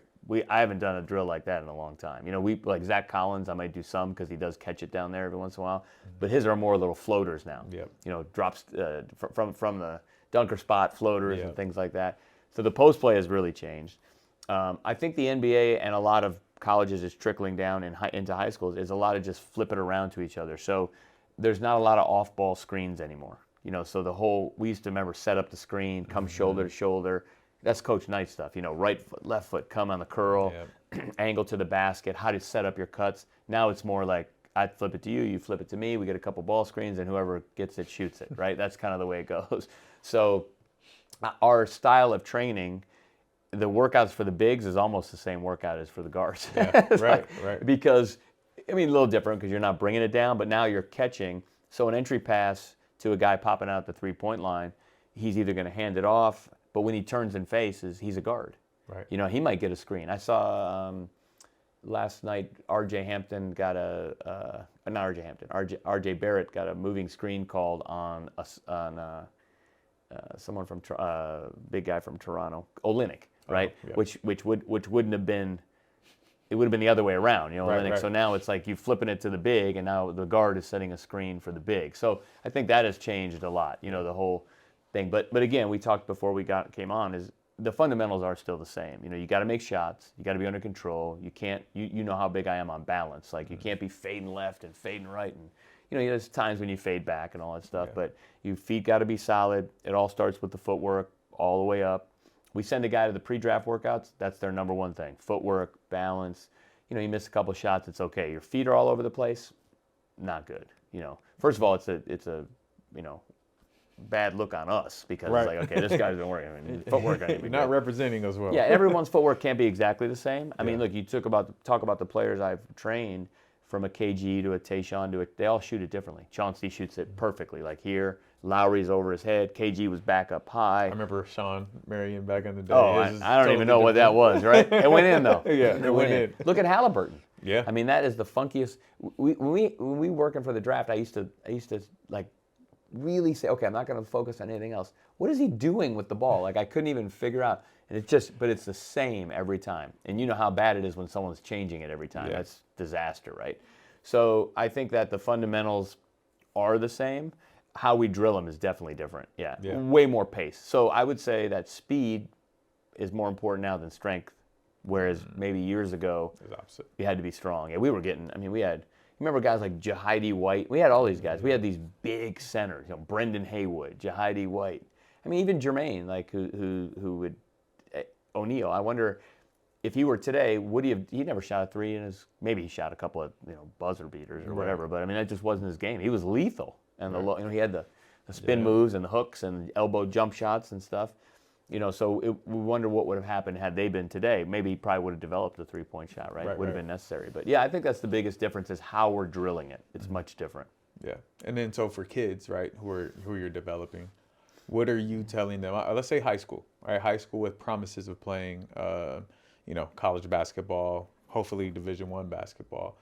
What are you getting in the gym and telling them to focus on with so many different things? Like you said, we have, everything has this category now with ball handling. Inside of ball handling, there's one dribble moves, two dribble moves, step back the separation footwork, driving from the perimeter, driving off the dribble. There's so much that a kid should have in his bag per se. Mm-hmm. But what are the things that are really going to get them to the next level? I think that keeping it simple is key, you know, and I think, again, I don't even train him, but Jaime, who I know real well, I mean, he just, like, he doesn't do a lot of stuff. And again, he's at the highest level. You're talking about a kid getting to college. Yes, you have to score, and you have to show that you have the ability to score, but, you know, you have to really understand what the game is. It's simple stuff. The people who can do more with keeping it more simple are more valuable, you know, and so what you're talking about, the 2 dribble, 3 dribble, and all those moves, I think watch a lot of basketball, I would tell them, and find out who does those moves. Like if you watch college basketball, really how many 2 dribble step backs do you really ever see? You know, it's kickouts to the corner, being able to make open shots. If you can make open shots, we say this all the time. If you're 6'7" and above, and you can make an open shot and guard, you got a chance in the NBA. Yeah. As crazy as that sounds, you got a chance. I mean, like even like Vince Williams, who signed with the Grizzlies, you know, who's a two-way guy, 6'7", can handle a little bit, makes open shots, guards the crap out of people. Contract. You know, so yes, college is different. They play a little bit of a different style, but I would say definitely focus on what you would do at a college level. You know, what is important? Making open shots, keeping it simple, being able to pass the ball with both hands, being versatile.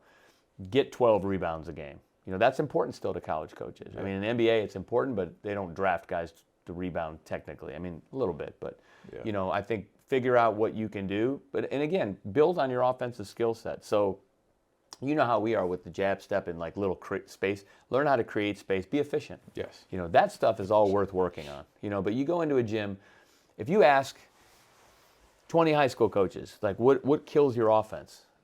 They're going to say over dribbling. You go into every training session, what are the kids doing during the training session? Just dribbling. Like, go to this cone, go to that cone, step back, up and under. It's like, well, why are you doing that? It's not what the coach wants to do. So figuring out how to be efficient is really key. I mean, some of these NBA guys that are just lethal, they're just efficient. Yeah. You look back to Paul Pierce. I mean, he's the master of the pivots. Yes. You know what I mean? He never really took 4 dribbles, and you know he had a little space creating, right? And he maximized his skill by doing that. So be efficient, but really work on that stuff. I'm not against offensive skills. I don't want you to think that. Right. And you're right. You're not going to get recruited by averaging 3 and being the best defender on the floor, unless you're 6'10" and whatever, that type of thing. But at the same time, be efficient in what you're doing, because no college coach is coming to watch you do a triple step back and be like, "Oh, we need that." Right. I mean, unless you're top player in the country or whatever. Well, and that's the thing. I think there's a separation. I think kids are working towards being Steph Curry, LeBron James, like these superstars, right? That's every kid's dream, is to be like a player, but also having that balance of, I'm going to work on these things to, like, that's the goal, right? Eventually, but I don't even think Steph Curry was like stepping back like that in high school. No, he was. If you watch his even documentary stuff, he was catching the ball and shooting it. Yeah. And he developed that over time as he continued to hone in his skill and felt more confident in those things. It's like everybody thinks that they woke up and these kids were like that. I even look at some of the kids, high level point guards who were in high school, were highly ranked and all that, and where are they now? Like the ones who a lot. There's right. Yeah. They're all. I just went to a G League game and I saw like some crazy high school top 10 guys in the G League not playing. They're not. And if you went to more G League games, you'd see them all. Right. They're all there. They're all there. Yeah. And it's because they're not playing at the high level, because that stuff didn't translate to what the game is like. Yeah. Everybody is trying to be that, crazy ball handling, step back, Steph Curry, Dame Lillard type of player, but there are only a few of them because there's only a few of them. Like, so you remember Jared Dudley, one of my guys. So he's an assistant with the Mavericks now. Mm-hmm. And in his last year of training, he was there in April early, because Jared always trying to lose weight. So he was there with the rookies, and I had him talk to the rookies one day, probably 30 guys, and he said, the biggest mistake you guys make is watching the wrong players, right? He said, find a guy who you can play like and watch him. So if I was telling a high school kid, like, watch, where do you want to go to school? Well, watch how those guys play. Like, who on that roster can you play like, and what are they asked to do? That's why they're getting minutes. So that's why I said watch more basketball. Like, there's only, of course, I've watched the NBA more than anything, but there's only a couple guys that dribble more than 2 or 3 times on each team. Each team. Like, you got Luka, Kyrie, and maybe Hardaway, and that's it. And then you got, like, if Josh Green takes 4 dribbles, we've got problems. You know what I mean? Unless he's going to the rim. Right. He's catching open threes in the corner. He's doing things. So in a college situation, find out where you want to play. I want to play at CSUN. Watch how they play. Who can you play like? And Jared told these guys, like, stop watching Harden, like or Chris Paul at the time or whatever. He dribbles a lot, right? Well, you're not doing that. Find a guy. Watch me, he said basically. Played in the league for 15 years just based off of intelligence and skill set. Not athletic at all, as you know. Right. That's my guy, but he's not winning any dunk contests. But he did it for 15 years, right? I mean, and that's what. So I would say to younger kids, like, watch basketball. Like, who do I play like? How can I play like that? No, I like that. I love that actually. Yeah, to find someone, because we, even as coaches, sometimes we compare like, oh, you have a style of game of Kawhi Leonard. Like, man, Kawhi, really? That's what we're talking about here. Like, I was talking to an NBA team today about one of my guys who is on a two-way. And we said, okay, what is his best chance to make it? And the comparison that we agreed on was Gary Payton, right? And the thing about Gary Payton is, so this guy's in his third year, and he's not really a point guard. He's kind of a tweener. But what Gary does, he affects the game every time he's in the game in kind of different ways. Defensively, because if you worked Gary out, nothing against Gary, he's a great guy, works with us in the summers, but he's not like a skill. He's not going to sit there and wow you with his like shooting percentages, right?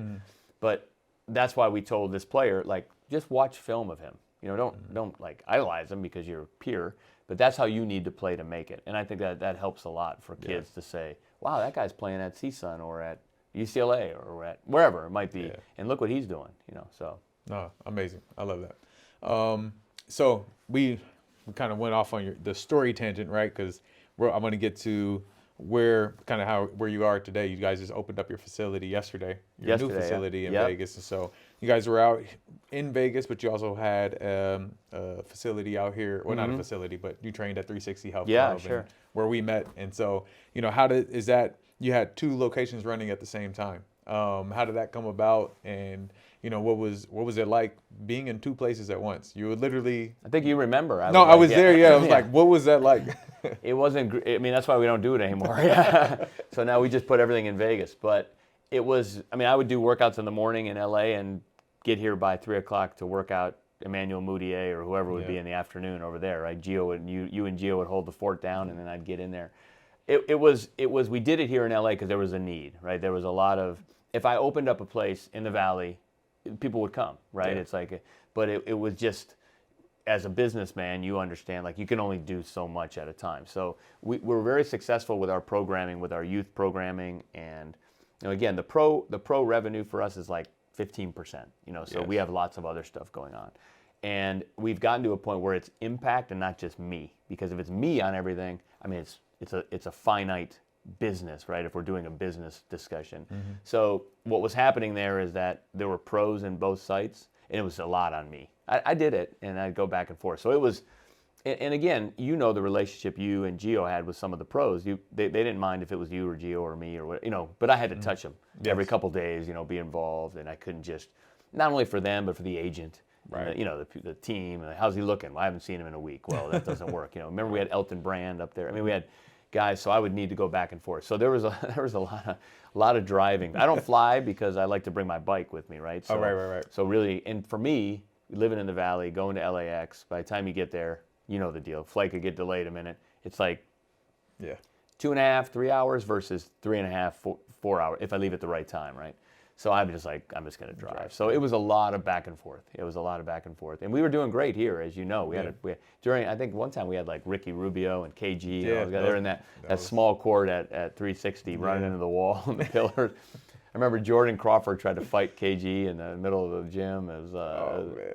We had some good times up there, but we had some good players coming up through there. What was the most competitive game that you remember from the Impact summer runs? Definitely in Vegas, yeah. So there was there's an article about it, Sports Illustrated or something, and they interviewed Ty Lue. So one summer it was Ty Lue, Jared Dudley, Tayshaun, Alan Anderson, and Patrick O'Brien. You remember Pat, Pat, right? Yep. And they just decided they were going to put their little team together. Well, Ty Lue was, if we turned all the scoreboards off and everything, he knew the score at every time. He knew how many wins his team had. He knew his record for the summer. Those guys, and again, back to what we're talking about, guys don't play as much anymore. Those guys lived for that 5-on-5, right? They'd get their training done in the morning, but man, they lived for the 5-on-5. Yeah. They would even leave and come back. That's how much they loved it, So, because most of the time when they leave, they ain't coming back. Right. Like, they get home, they're sitting there like, oh, no, I'm not going back. So that summer, we had different groups playing against them, but they refused to break the team up, and they were undefeated. And it was, Todd, it was so crazy because almost every time they play a 7-game series, they would win on like some last-second shot. And the problem was at the time, and the guys still protest, we didn't have a shot clock at that time. We weren't using it. So T. Lou would just keep coming off pick and rolls and resetting. And they're like, this isn't fair. So that summer, I mean, it was Barron, Jermaine, I mean, whoever. And I think that summer, and Jared Dudley will tell you, he tells in the story, like, during, different guys come in the building, like Steph Curry and Chris Paul and all those guys will come. Mike Conley will come for a week or 2 weeks, and we just have them come train. There were literally teams flying in to play that team, right? And they had the best chemistry, because if you think about that, T. Lou was running the show. Alan Anderson was hitting big shots. Tayshaun is Tayshaun. Dudley is so smart. Right. And at that time, we used to say Pat was, when he played with T. Lou, he looked like Bill Russell. Yeah, like he was incredible because Ty would motivate. He knew how to motivate Pat. So those summers, there were some games there where I used to tell Ty after the game, I said, look, you're going to kill my business here, man. We got to break this team up. These guys are so mad, that they're running off pick and rolls. There's an article somewhere about like the greatest summer pickup team no one knows about or something. It's big. It was a big article, and they interviewed Ty. So yeah, that summer was some competitive games. Yeah, that's awesome. I love the game within the game. And it was those guys, man. Those guys, they love that stuff. I think, like I said, I think T. Lou still knows his record at Impact in the summer. I gotta ask him. Like, what's your impact record? Yeah. That's a good question. He does. What I learned the most from this being with Impact and from the days of me just working the front desk and seeing you guys in there before I started helping and doing other stuff was just culture, right? You developed a culture within it. I think that speaks to even that team you were just talking about. What are those key elements of developing a culture for as long as you have and at the highest level, for someone who's trying to develop that for themselves? Yeah, I think what's cool about that, Ty, is we talked earlier why I got in basketball. These same things I'll talk about are really what I believe in, right? So it's almost like I'm not faking it. It's, for one, we work. We always say you got to go to work. I'm not a big fan of working from home, by the way, because I think you got to go to work. But especially in my business, right? Obviously, if you're doing other things, we have to put the work in. You have to put the hours in. You have to put the time in. You have to make the commitment. Discipline on what you're doing as a person. Like, you can't. One thing I learned very closely from Coach Knight is you can't be something off the floor and something different on the floor.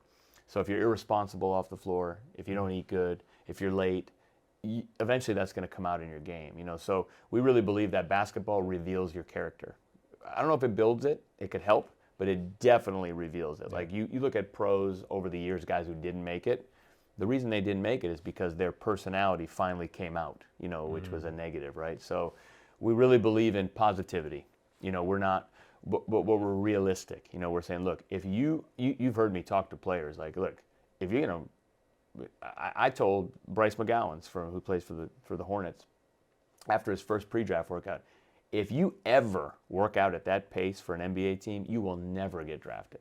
Like, so honesty and being on top of it. But I think it comes from the fact that I really do care about the players. You know what I mean? It's not. I'm not saying that from my perspective. Like, really, what does it matter in the grand scheme of things for me if Bryce McGowan makes it or not? I like Bryce. He's great, and he's made it. He's done good. But we had to get him through that. So I think the commitment to work, positivity for sure, belief, understanding that the game is more than just putting the work in. You have to have the mental side. You have to eat right. You got to be a pro. And I would tell any high school kid that. Like, look, you have to go to class, and you should go to parties on Friday, and don't be like a complete socially awkward person. But at the same time, if you want to get here, there's only one formula. It works. Any guy that comes to me in the summer in the NBA, I want to have a good summer. And they come and they get there in May and they work.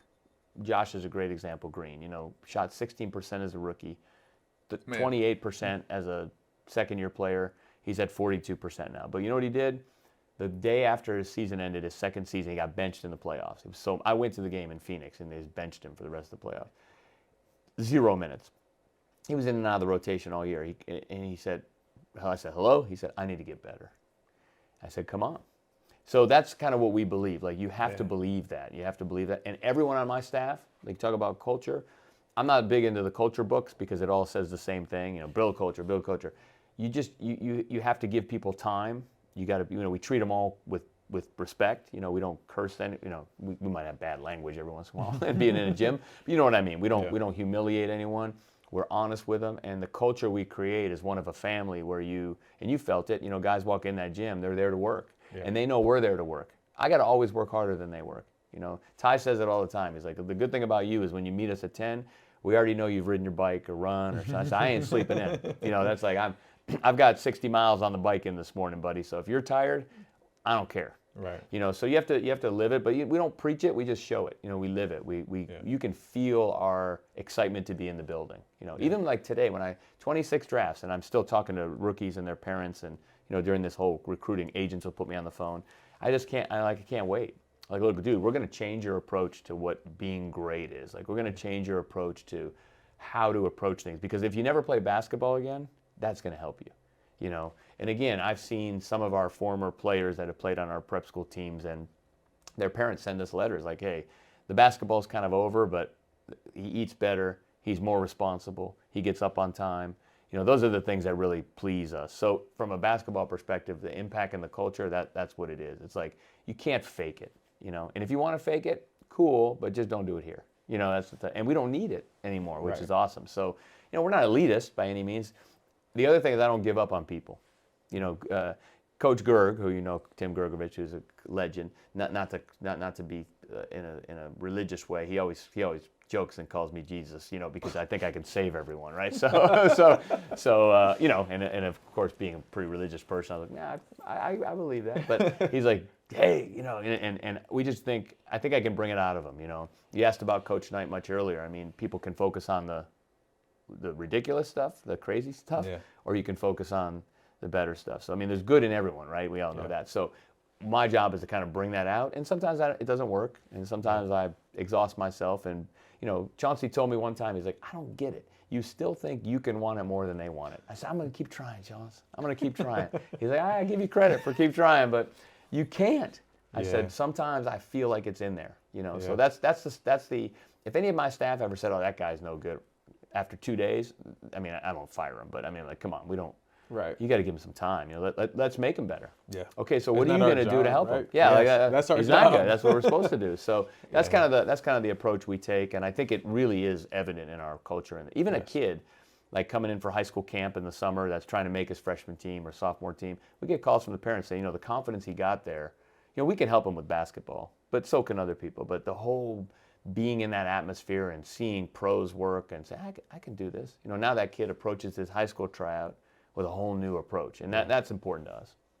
Man, no, that's amazing. I have that issue. A lot of coaches actually, because I'm in the business of seeing potential and developing it, and so where some coaches see, oh, that kid's not going to ever be that good, where I see is like, no, he just needs the right coach. He needs the right person to help. That's our job. And, right. And so I always think that's like, hey, I can get this kid better skills wise and develop, have him understand the game. And then the coach, I need you to believe that he's getting better, or he's going to get better, though. Right. And that's where you run into, I think, bad coaching situations where kids feel like the coach doesn't believe in them or whatever the case may be, right? It's like, now I understand why kids transfer. At first I was like, no, just stick with your school, kind of like that's what I did. Regardless of how the coach was, just work your butt off. But I recognize how important it is to find somebody who has belief in you and belief that you're going to get better. Not that you're good today, but that you have the potential to get better. And that could just raise the potential of who you are. It takes the lids off of where you can really go. Yeah. Back to the college basketball scene, I worked for Coach Knight, had that philosophy. My son went to Notre Dame, and I've known Mike Bray for 20-some years, but I never really went to practices. So not this year because he's gone, but the last 4 years I would spend a month there. I love the campus, and I've just got to get a little place there. And I would go to his practices, and he's known as being the loosest coach, like most positive coach in basketball. So when I first started going to his practices, I'm into the whole Coach Knight, like someone would make an error and you wouldn't come out of the game only, you might not play for the next 3. You know, like that's the Coach Knight thing. Like, yeah. But Mike Bray was the complete opposite. It was the most 180. I've never, a guy would throw the ball out of bounds. Okay, that's a good look. I'm like, that wasn't a good look. It was a terrible pass. You know, so as I watched him, I was like, what is going on here? Like, I don't really understand this. But what I learned is that the kids that he was the ultimate confidence builder. So when game time came, those same kids that I would have probably ripped were making game-winning shots because he kept their confidence up. And I tell you, it was a real revelation for me to be around that for so close because his positivity was, he would get mad every once in a while. But I mean, like the goal was to build, if you have 5 guys out there with ultimate confidence, how powerful they can be, you know. And I do believe, like you just said, that the player is only as good as the coach believes he can be, you know. So, and players know. They know. He ain't rolling with me. You know what I mean? He's not like, or oh, it's okay. You made that mistake. You got it. Yes. They can tell. So 100%. yeah, the Mike Bray thing was an education for me. Even being in basketball for 25 years already, I was like, what is he doing? Like, why is he allowing that to happen? And then I'd see that same guy, like a guy would make a mistake in a game, instead of yanking him, he would just be, okay, it's a good look, we got to get. And then the same guy would make like 5 threes coming up. I was like, he's like a genius. Man, I love that. Yeah, no, it was really, and obviously he had good players and the tactical, you know, the strategy was good and all that. They could have played better defense. But and I think he'll admit that there were probably times when he was a little too nice because you have to have the right player. You know, there's some guys that they need their foot on them all the time. Yes, you know, I mean, you have to have the right kind of guy to do that with. But it was really powerful, and I think building confidence is huge to do that. Yeah. But we see the potential in guys. Like we could be. Look, if a guy comes to me and they say I want to be a NBA player and he's not even close, I'm not going to say, I think I can do it. I'm saying, no, let's go get a job, you know what I mean, or play overseas or something like that. Right. So. Yeah. And so you talked about just your son being a part of basketball and growing up in it, and Jack was great, right? He had a great high school career and got an opportunity to be a manager just like you at Notre Dame, and you know, talk from the perspective of a parent now, right? Being a developer of some of the best NBA players, and this is, I want to position this the right way. How I say this is that I think a lot of parents believe that you can just drive your kid to be in the NBA, right? You had all the resources in the world, and not that even though who knows if Jack wanted to go to the NBA, but if anybody could do it, it would be you, right? Sure. And speak to parents about what is that like. There is a special thing in NBA players, right? And you can develop them, but there's part of it that you can't. What does that look like as a parent? You know, I mean, we see a lot of parents that will say stuff to us, and I'm looking at them like, I don't see anybody in the NBA that looks like that, right? So there is so for my personal experience with my kids was very educational for me as well, because, you know, as you said, he had a good solid high school career. There was some ups and downs in terms of my involvement because other parents didn't like my involvement sometimes, and it was tough. But I tell you what, it made my kid pretty damn tough. You know what I mean? And he understood that it became more about basketball, and I think the pressure I put on him just by being me. Yeah. And being there was a lot for him, and he works for the Brooklyn Nets now, so he's still in basketball. Yeah, so he's wanted to be in basketball, but understood that at his size, again, he was a good, solid high school player, had a good career in the Mission League, which is a great league, right? But no, he's not. He wasn't even a D1 player, and he never was. Maybe when he was an 8th grader, I thought, if this kid grows, my father-in-law's 6'5", he can shoot it. Maybe he could play, and then by the time he got to be a sophomore and he was 6 foot, he's not small, but it wasn't happening, right? And my other son, which I was even more fortunate, is in the film school at USC. He was terrible, you know what I mean? And we had him continue to play, and I coached his teams, and he was the last guy off the bench, and he made shots, and we let him play. We kept him playing football and basketball just because of the importance of sports. And then he got into theater and those things in school, which is, it's even more time than sports sometimes. Right. So he was doing that. So, yeah, the experience with parents is that, really just be fair on what your kid really is and don't put too much pressure on them, because the NBA players, they're different. They're different athleticism. It's a different size. It's a different, even, I even see guys that are playing at a Duke or a UCLA, and he's not an NBA guy. Right. You know what I mean? It's just that is the next level. That NBA stuff. Even the Division I thing. Again, when I was joking about my son going to Notre Dame, the first shoulder he took from, Dane Goodwin, who's 6'5", 220. He was like, oh my God. This is not playing against Alemany. You know what I mean? Right. This is or even Sierra or Harvard Westlake or Crespi. This is like, these guys are big, and I think just giving them a realistic expectation of, so if my son wanted to play in Division III, he could have, right? But he didn't want to go to a small school. Yeah. So you let him figure out what they wanted. He's like, look, I'm good. I want to be in basketball. He got his business degree from Notre Dame, so if he ever comes out of basketball, he'd be fine. Mm-hmm. And as a parent, I was like, okay, basketball has been the vehicle to teach you so much. Yes. But it's time to go. But you can still be in basketball if you want. Look at me. I was a high school player, and I'm still in it, right?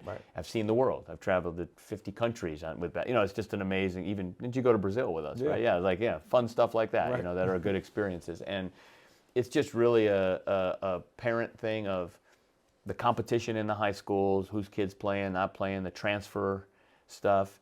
I would always say find a coach who believes in your kid. If someone says someone transfers, I don't ever have a problem with that because it might not be a good fit. They might have 7 guards and you're in a guard. If you want to play, you have to go somewhere else. That's just the way it goes. Doesn't mean you're chasing or you're fleeing the scene or whatever or copping out. You're just making a smart decision for your kid.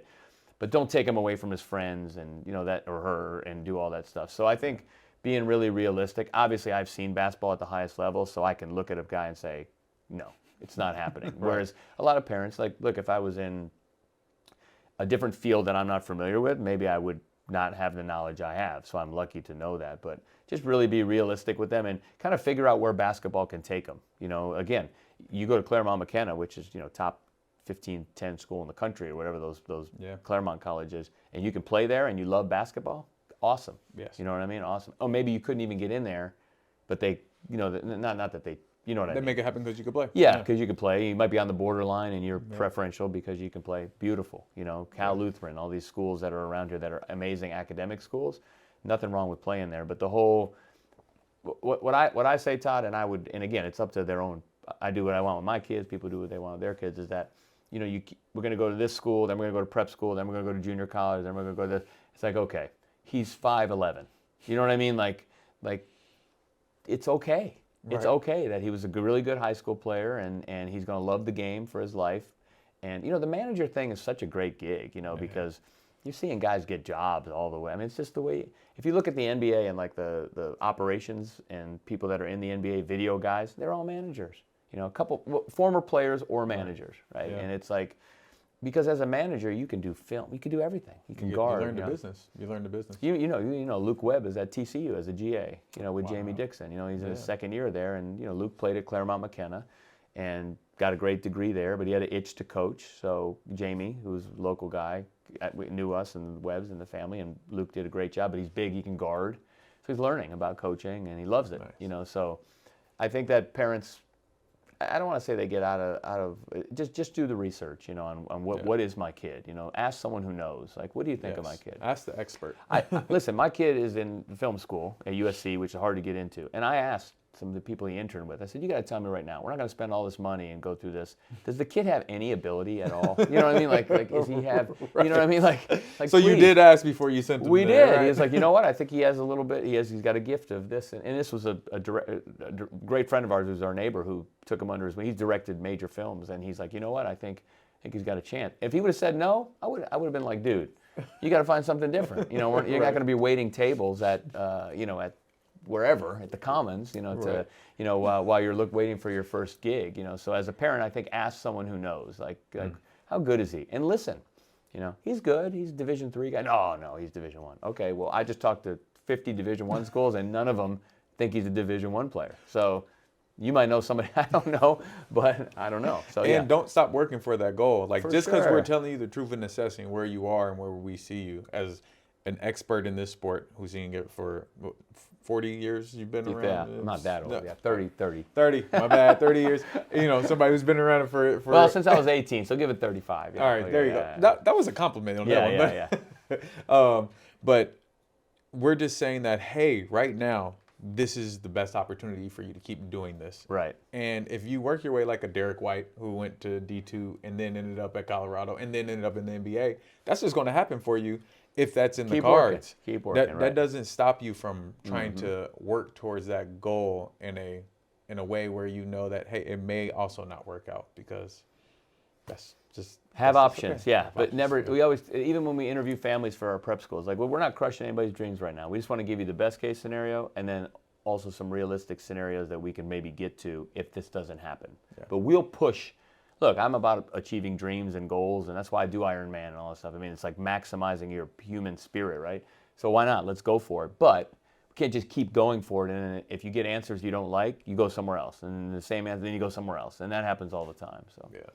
And then the other question is, I'm going to go to the other side, is how can you recognize an NBA player? Like, what are the qualities, if you had to pick 3 to 5 qualities that you see, you're watching next somebody and you're like, oh, they have pro potential, they have NBA potential? What yeah, are it's those getting qualities? it's getting easier because of the roles are now you have like defined roles, right? Yeah. Like you got these 3-and-D guys. You got, oh, he can fit in this role, right? For sure, size and length. You know, that's number one. You know, if you get a guy, I was talking to a young man last night who's at a Pac-12 school who's got to work on his shooting a little bit, but just long and athletic and can run and very strong, great hands, right? And the shooting, you can see it. That guy's going to get drafted, right? Because they'll take a guy like that and they'll work with his shooting. You have all day to do it, right? Which is something, you know, shooters have gotten better. Right. The history of the game, right? You usually by second, third, fourth year, you're improving your shooting. You know, size and speed for sure. That part is there. And elite skill. So the problem in the NBA, like if you're an elite shooter with size, for sure. Like if you look at why Jaime is doing well, or he plays the NBA style. He's long, he's strong, he can guard multiple positions. That's the other thing. Are you versatile defensively? You know, if you can guard multiple positions. So like a 5'10" point guard is really limited. You better be really, really good. Yeah. You know what I mean? Like Allen Iverson good. Right. Because a 6'5" point guard who's long, you know, I have a kid named Blake Wesley at the Spurs.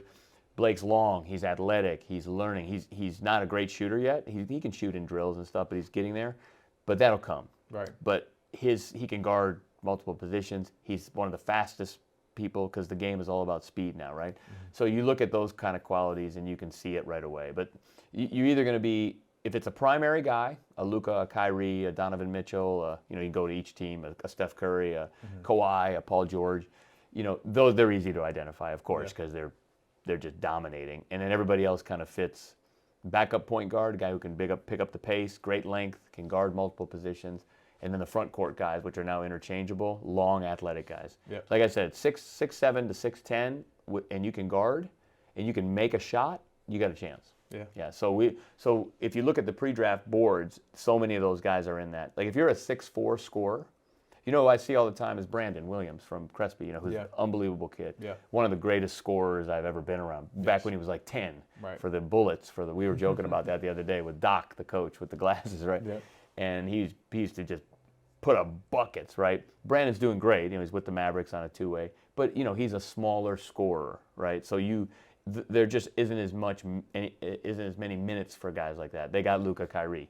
Right. You know what I mean? So when he was with Portland, I know the emphasis with Chauncey being the coach was getting him playing full court defense, doing other type of things like that. So, but when you see those 6'7", 6'9" guys that are long and have skill, those are the guys you're like, oh, got a chance for sure. Yeah. And big guards. Yeah, I mean, look at like R.J. Barrett. All these guys they're 6'6". Josh Giddey. You know, all these guys are coming in the league that are just big and strong guards. You don't see a lot of little Scoot. You know what I mean? Scoot's a monster. You know what I mean? It's like his body and everything. So. And he's even speaking to that, just because you're a big guard doesn't mean you have to be a big point guard. Like, you just be a big guard. The point guard game in the NBA, the whole like get people better, run a team. There's nothing like that. You're outlet and you're going. Yeah. Yeah. I mean, you got to make decisions, but like even with a young guy like Blake, he's the point guard, but he's outletting to Keldon Johnson or Devin Vassell. Right. If someone's up the floor, get him the ball. You know, that's your job. So yeah, I think the whole like bring it down the floor. Have to have the ball in my hands to make decisions, all that kind of stuff. Because it is so unless you're frustrating. Kyrie or Chris Paul and all that kind of stuff. Yeah. Other than that, you know, those guys are going to have the ball, or Luka. And it's almost like we knew that Kyrie, Chris Paul, Steph Curry's probably the only one, or a couple, one of the few. Like you kind of knew in high school that they were that good. For sure, yeah. You could see it, you know. There's no issue identifying those guys. Yeah, the other guys that fit the league are where the scouting comes in with what you're asking me. That's why Yes. that size and length from either the guard or the forward, and really good hands. You know, guys that have good hands, the shot will come. Yeah. You know, because you can finish and move. You know, get the ball in the basket inside. You got a lot of upside. Yeah, absolutely. Awesome. The new facility. So what can we look forward to with Impact moving forward? The new facility. So yeah, we just got through a process of building a building, and it was like 6 months late, as I now know, and I'll never want to build anything again in my life. But we really brought it together, and I will say that with the way we built it, it would be my last building unless something happens. If I'm still doing it, you can shoot me at the end of the thing. But you know, we never wanted a rec center, you know that. So we have 2 full NBA floors. We have a medical group in with us, and we're upgrading kind of we have sauna and cold tubs and IV drips and some of the, you know, advanced stuff. We have a lot of recovery chairs, and we'll have a great physical therapy team, recovery team. You know, we're huge partners with Herbalife Nutrition, so as we've always been, and we have a fuel station where it's looks like a smoothie bar type of thing, and all of our athletes will be getting their pre and post stuff from there. We have a full-time nutritionist there. The weight room has turf in it, so we're going to be able to do a lot of cool things with the turf. And again, we have some partners that are coming in. They're going to train some football guys and some boxers and different kind of things. So it's just it's not it's big, of course, because 2 NBA floors in and of itself is 11,000 square feet. So it's like just under 20,000 square feet, and it's really right off the strip. And it'll be great. It'll be cool. It's just new. You know, anytime anything's new, right? Everything's new. So we're excited because we moved. You know, the floors are portable from our old building, so we moved the same floors over. But you know, when you sand them off and it gets that clean look. Brand new. We actually got so stuck on time that we haven't done it yet. So we had to get open because we didn't have nowhere to go. So now we're going to take a week and redo the floors probably in the middle of March before the pre-draft starts. So. Sweet. Yeah, so it's really close to the strip, and you know, we'll do our camps and our international stuff, which is obviously picked back up for us after the visa issues and all that stuff. I know you've trained many Chinese teams and Philippine teams for us and over there, so that stuff is going good. Yeah, but our summer camp program will be running every week for the younger kids, and we're excited for a good year. Awesome, man. It's amazing to see you still doing what you do at a high level, and when in this game, I feel like there's only a few developers, trainers, businessmen at the top of this game, and you've been there consistently throughout the year. So thanks. Keep doing what you're doing. Yeah. I think it's because of your spirit and what you do this for, and your ability to just impact people, pun intended, impact people, right? From the players, but also with the relationships you have with agents, NBA teams, and you kept those relationships for so many years, and you're able to give back and connect, and you know, and the most important part of all of this, I think, that people don't see is your constant, I guess, I don't know what you call it. You always want to improve. You're always self-improving, whether that's, I see it through your physical fitness, right? Doing the Ironman competitions. And like you said, you take your bike everywhere because you're riding 60 miles before everybody wakes up. Where does that come from? And if I'm missing that in my life, how do I find that? That's a tough question, right? Yeah. I mean, to me, it comes from my parents, right? I mean, that's as you being a father now and understanding the importance of that, and me having 2 sons that have come through and are now adults, right, or pretty close to it. It comes from just, I guess an understanding of like being good with yourself, you know, and understanding that you don't have to prove everything to every day, and set goals, you know, and realistic goals that keep you happy. So people ask me all the time, how do you find so much time to train? You know, because Ironman training takes a lot of time, you know, and a lot of people do it for a few years, and then they're like, man, that's a lot of time. And I've been doing them for 20, 21, 22 years now. I've been doing them. And it's because I structure my work life around doing stuff I love. So I think it's important to have something for yourself in there.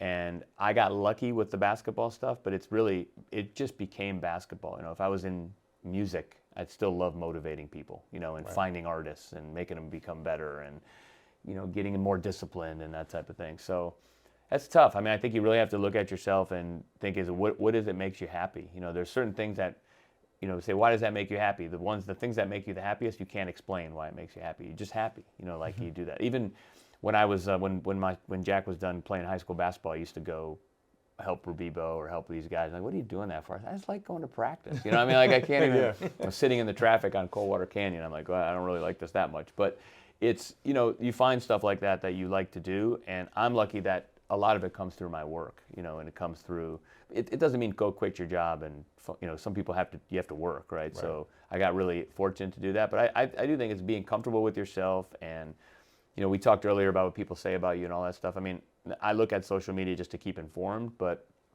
you know, it certainly isn't easy when people are ripping you or whatever, because you see it. It's so easy. You know, 20 years ago, you would never know what anybody thought of you, right? Yeah. Now you can just post it and turn your phone off and sit behind a wall. But you got to be good with yourself, and you have to really understand what makes you happy, you know. So I think that's really, and not everything can make you happy every day. There's some crappy times, you know, like, I don't want to do this. There's for me too. I mean, yes, I'm excited about my job, but some days I wake up, I'm like, I don't want to deal with this today. You know, the whole new building thing was trying, because, you know, I'm dealing with air conditioning units and, you know, things like that. I just want to do some training today, you know. So, but you have to go through stuff to get to where you want to go through, right? So keeping it level, you know, I'm lucky I have a good, like, personal life, you know, like, comfortable with myself. I like what I do. I don't really do anything other than work out and work, you know. So my wife and I went to dinner on Friday, and we went with some great people, and it was just so loud in the restaurant. And afterwards she said, I guarantee you did not like that. I said, no, I liked it because I liked it, but man, I don't know if I can do that again. It's too loud. But I'm not afraid to say that, you know, like I'll just go cook something at home or whatever. I don't need to do that. So yeah, I think it comes from like a kind of a peacefulness within myself. And, you know, there's always, like you say, I'm always looking for new things to motivate me, but mostly stay happy, you know, and that's the thing. If I'm miserable with what I'm doing, I gotta figure something out. And again, I've been lucky to have a job where I like what I do. Yeah, but you say lucky, but you also you vision you had a vision for this. You got to work. You just attacked, Like the thing, So like, yes, luck, like God's grace and all that, absolutely. But like you said, you read that book and you were obsessed with being a part of basketball and went after it with no plans. Like, I just want to be a manager at Indiana. That was your only plan at one point. Yeah, and for then sure. it grew and it grew and it grew. And so I just want to encourage those people who are out there who really want to do something, like the intent and the commitment and dedication you have to actually doing that. Like you said, that's your life. You work out and you work. And you can you're a family man too. Like that, like you say, you just work out and work, but that's, well, as you'll learn in many years, when your kids go to college and leave, there's just not as much to do with your family. You know what I mean? Like, you know, remember the Saturdays when I'd spend at the MAP or whatever. Right. Now I'm like, well, what am I going to do today? Yeah, I got to do work. So, and I think too, Todd, it's important to understand that you have to find stuff realistic for you to do. Like if I said I want to be an NBA player, well, that's just stupid. You know what I mean? So I love basketball. I wanted to stay in it, and yeah, I think people don't understand how much work it takes. You know, you've got different things going on. It's nonstop. Like at 9 tonight, I'll be at my computer doing stuff. You know, I don't watch TV or any of that stuff. People say, see this show? I said, I don't see any shows. Yeah. What I'll be doing is I'll be watching film of all my young guys and sending them notes and things like that and then talking to anyone for the draft, and it just never ends, you know. And I have a staff, you know, I have to meet with. I'm not there in Vegas right now, so I have to meet with them every night, and we talk about what we're going to do tomorrow. So before you know it, you look at the watch and it's 10 o'clock. You know, like, wow, that was a long day. Right. Well, thank you for coming in today. Oh, you're welcome. For sure. Thanks for making me a part of your day. Awesome, yeah. So we're going to move to our next segment. It is called My Rushmore. Okay, so we're going to go to Mount Rushmore, and for you, we're going to do the most intense. You know, we talk about hard work. We've been kind of talking about it. The top 4 intense, hardest working guys that you've ever been able to work with on the court.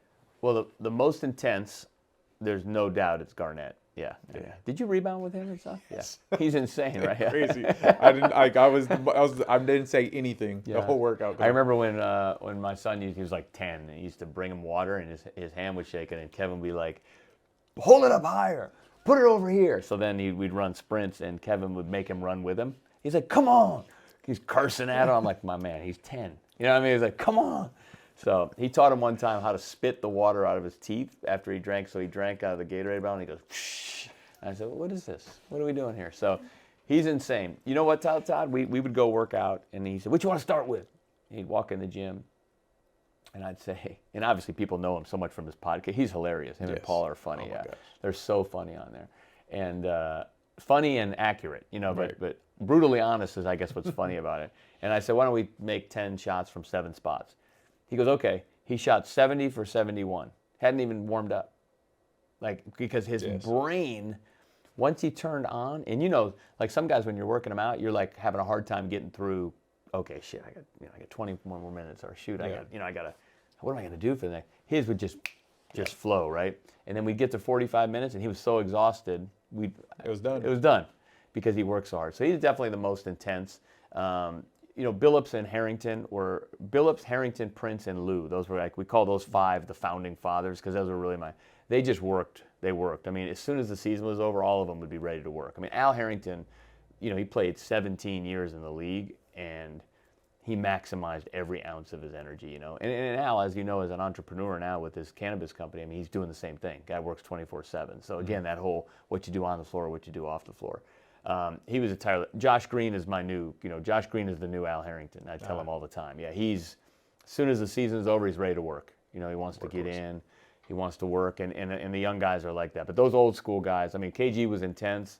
Chauncey, I mean, when they came, like you'd notice, because you've run so many drills. Like, you know, you have say you have 3 guys in a drill, and you would say, okay, as long as that guy's in the group, it's going to be a good workout. Yeah. And those were those guys. Because the other 2, even if they were didn't feel like working out that day, they would have no choice but to pick up their speed. So I would seed those guys, you know, in there, and you had to keep up. So those guys, I mean, KG was he was, some of the stuff we went through with him. We were at Pepperdine one time, and he had you know, the curtain.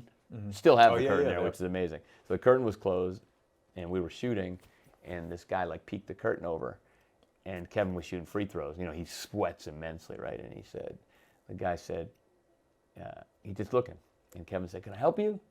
And he said, oh, no, I'm a professor. I was just peeking in, seeing what's going on in here. And Kevin goes, well, I don't put my head in your classroom door. And I was like, Kevin, you're going to get us kicked out of here. And he's just so intense. The guy laughed, and they talked a little bit. But it was that's how intense he was from the start. You remember, being No, it was... You give him a towel, and you'd be like, yeah. Do you want it? Do you not want it? Do you want it? Right. You don't want him to throw the towel at you. And the shooting free throws like he's in a real game. He would dap up no imaginary people. And it actually got to be comical. I was like, okay, we're not doing I don't have time for the front, back. He's like, no, real game. Yeah. He'd have me take the ball and roll it across the free throw line while he was shooting for distraction. You got to have real live situation. Roll the ball. I said, no one's rolling the ball.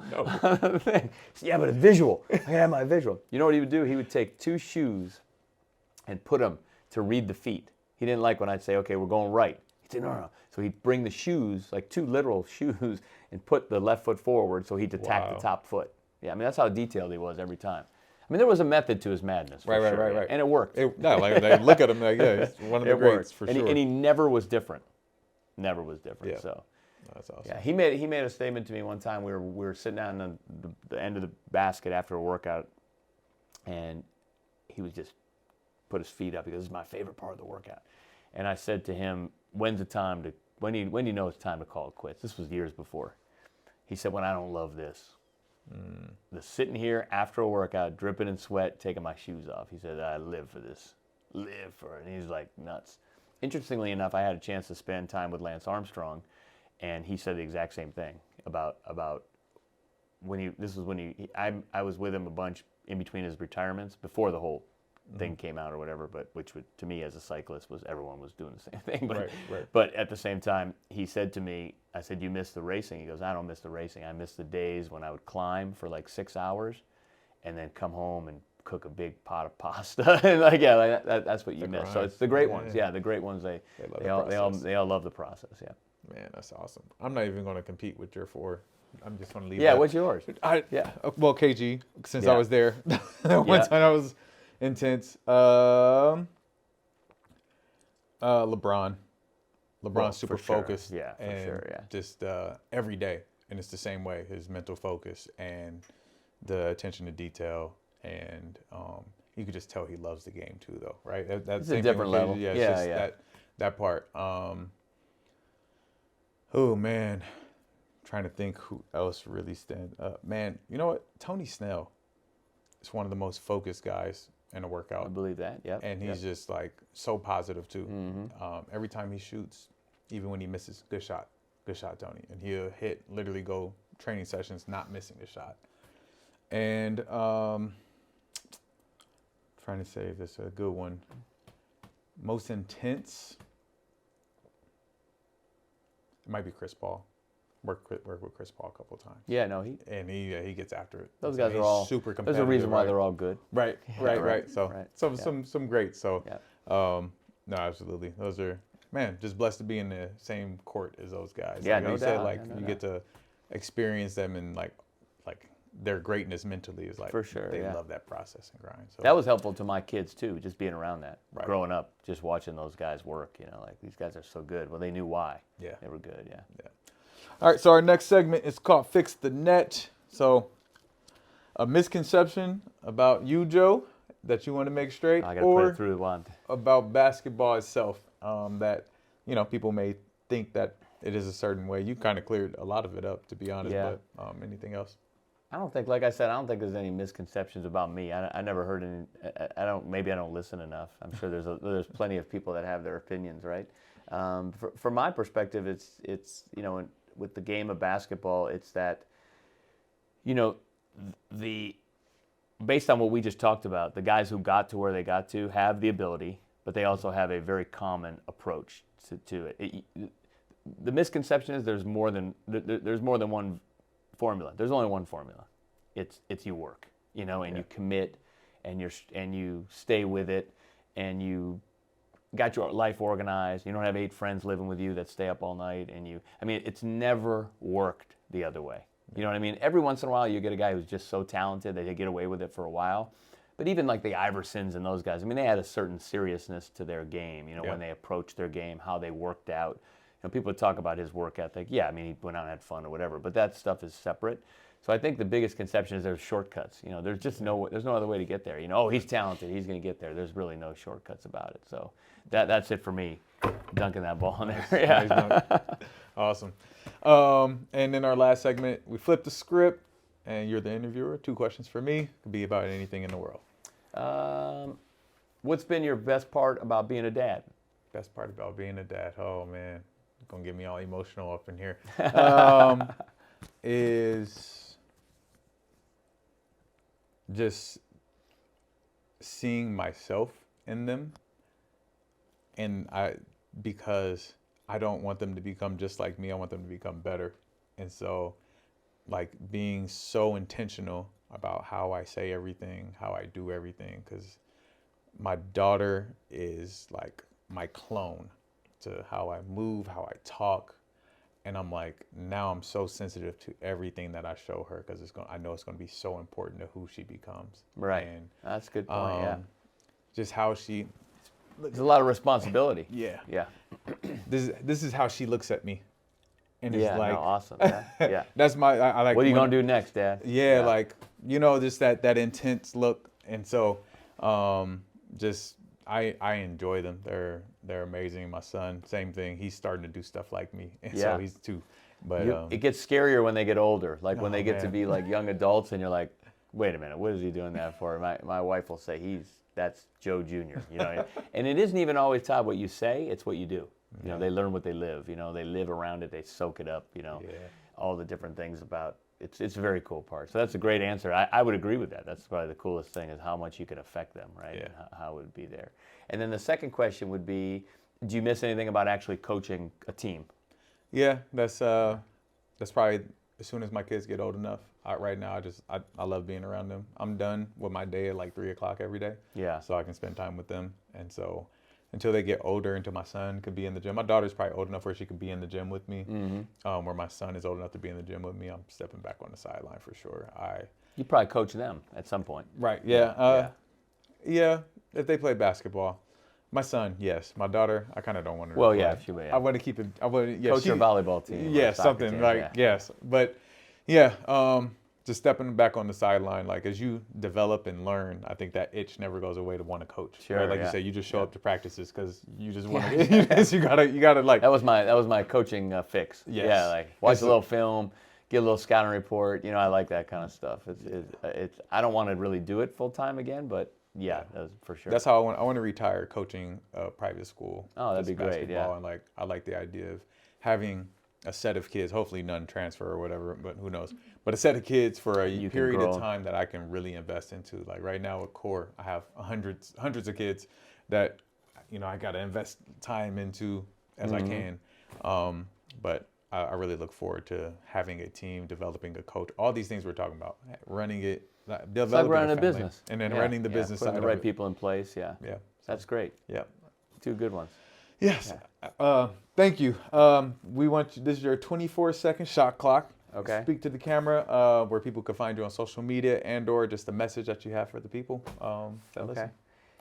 Yeah, no, it was great to be here, and so much of my life has been basketball. So it's great to talk basketball with Todd and kind of bring it all together when you have these kind of conversations. So, yeah, we're in Vegas. ImpactBball.com is the website. Our Instagram, I don't even know what it is. I think it's Impact B-Ball. Yeah. Impact B-Ball. And we have programs for everyone. We'd love to see you guys over if you're ever in Vegas or want to come over for a different experience. We'd love to have you, and just staying really, really pure in terms of anyone who comes to our gym, whether it's a 6th grader or an NBA All-Stars. We're there to get better, and we treat everyone the same. So enjoy your basketball journey, and use it for somewhere to take you be successful in life. Use it as a vehicle for sure.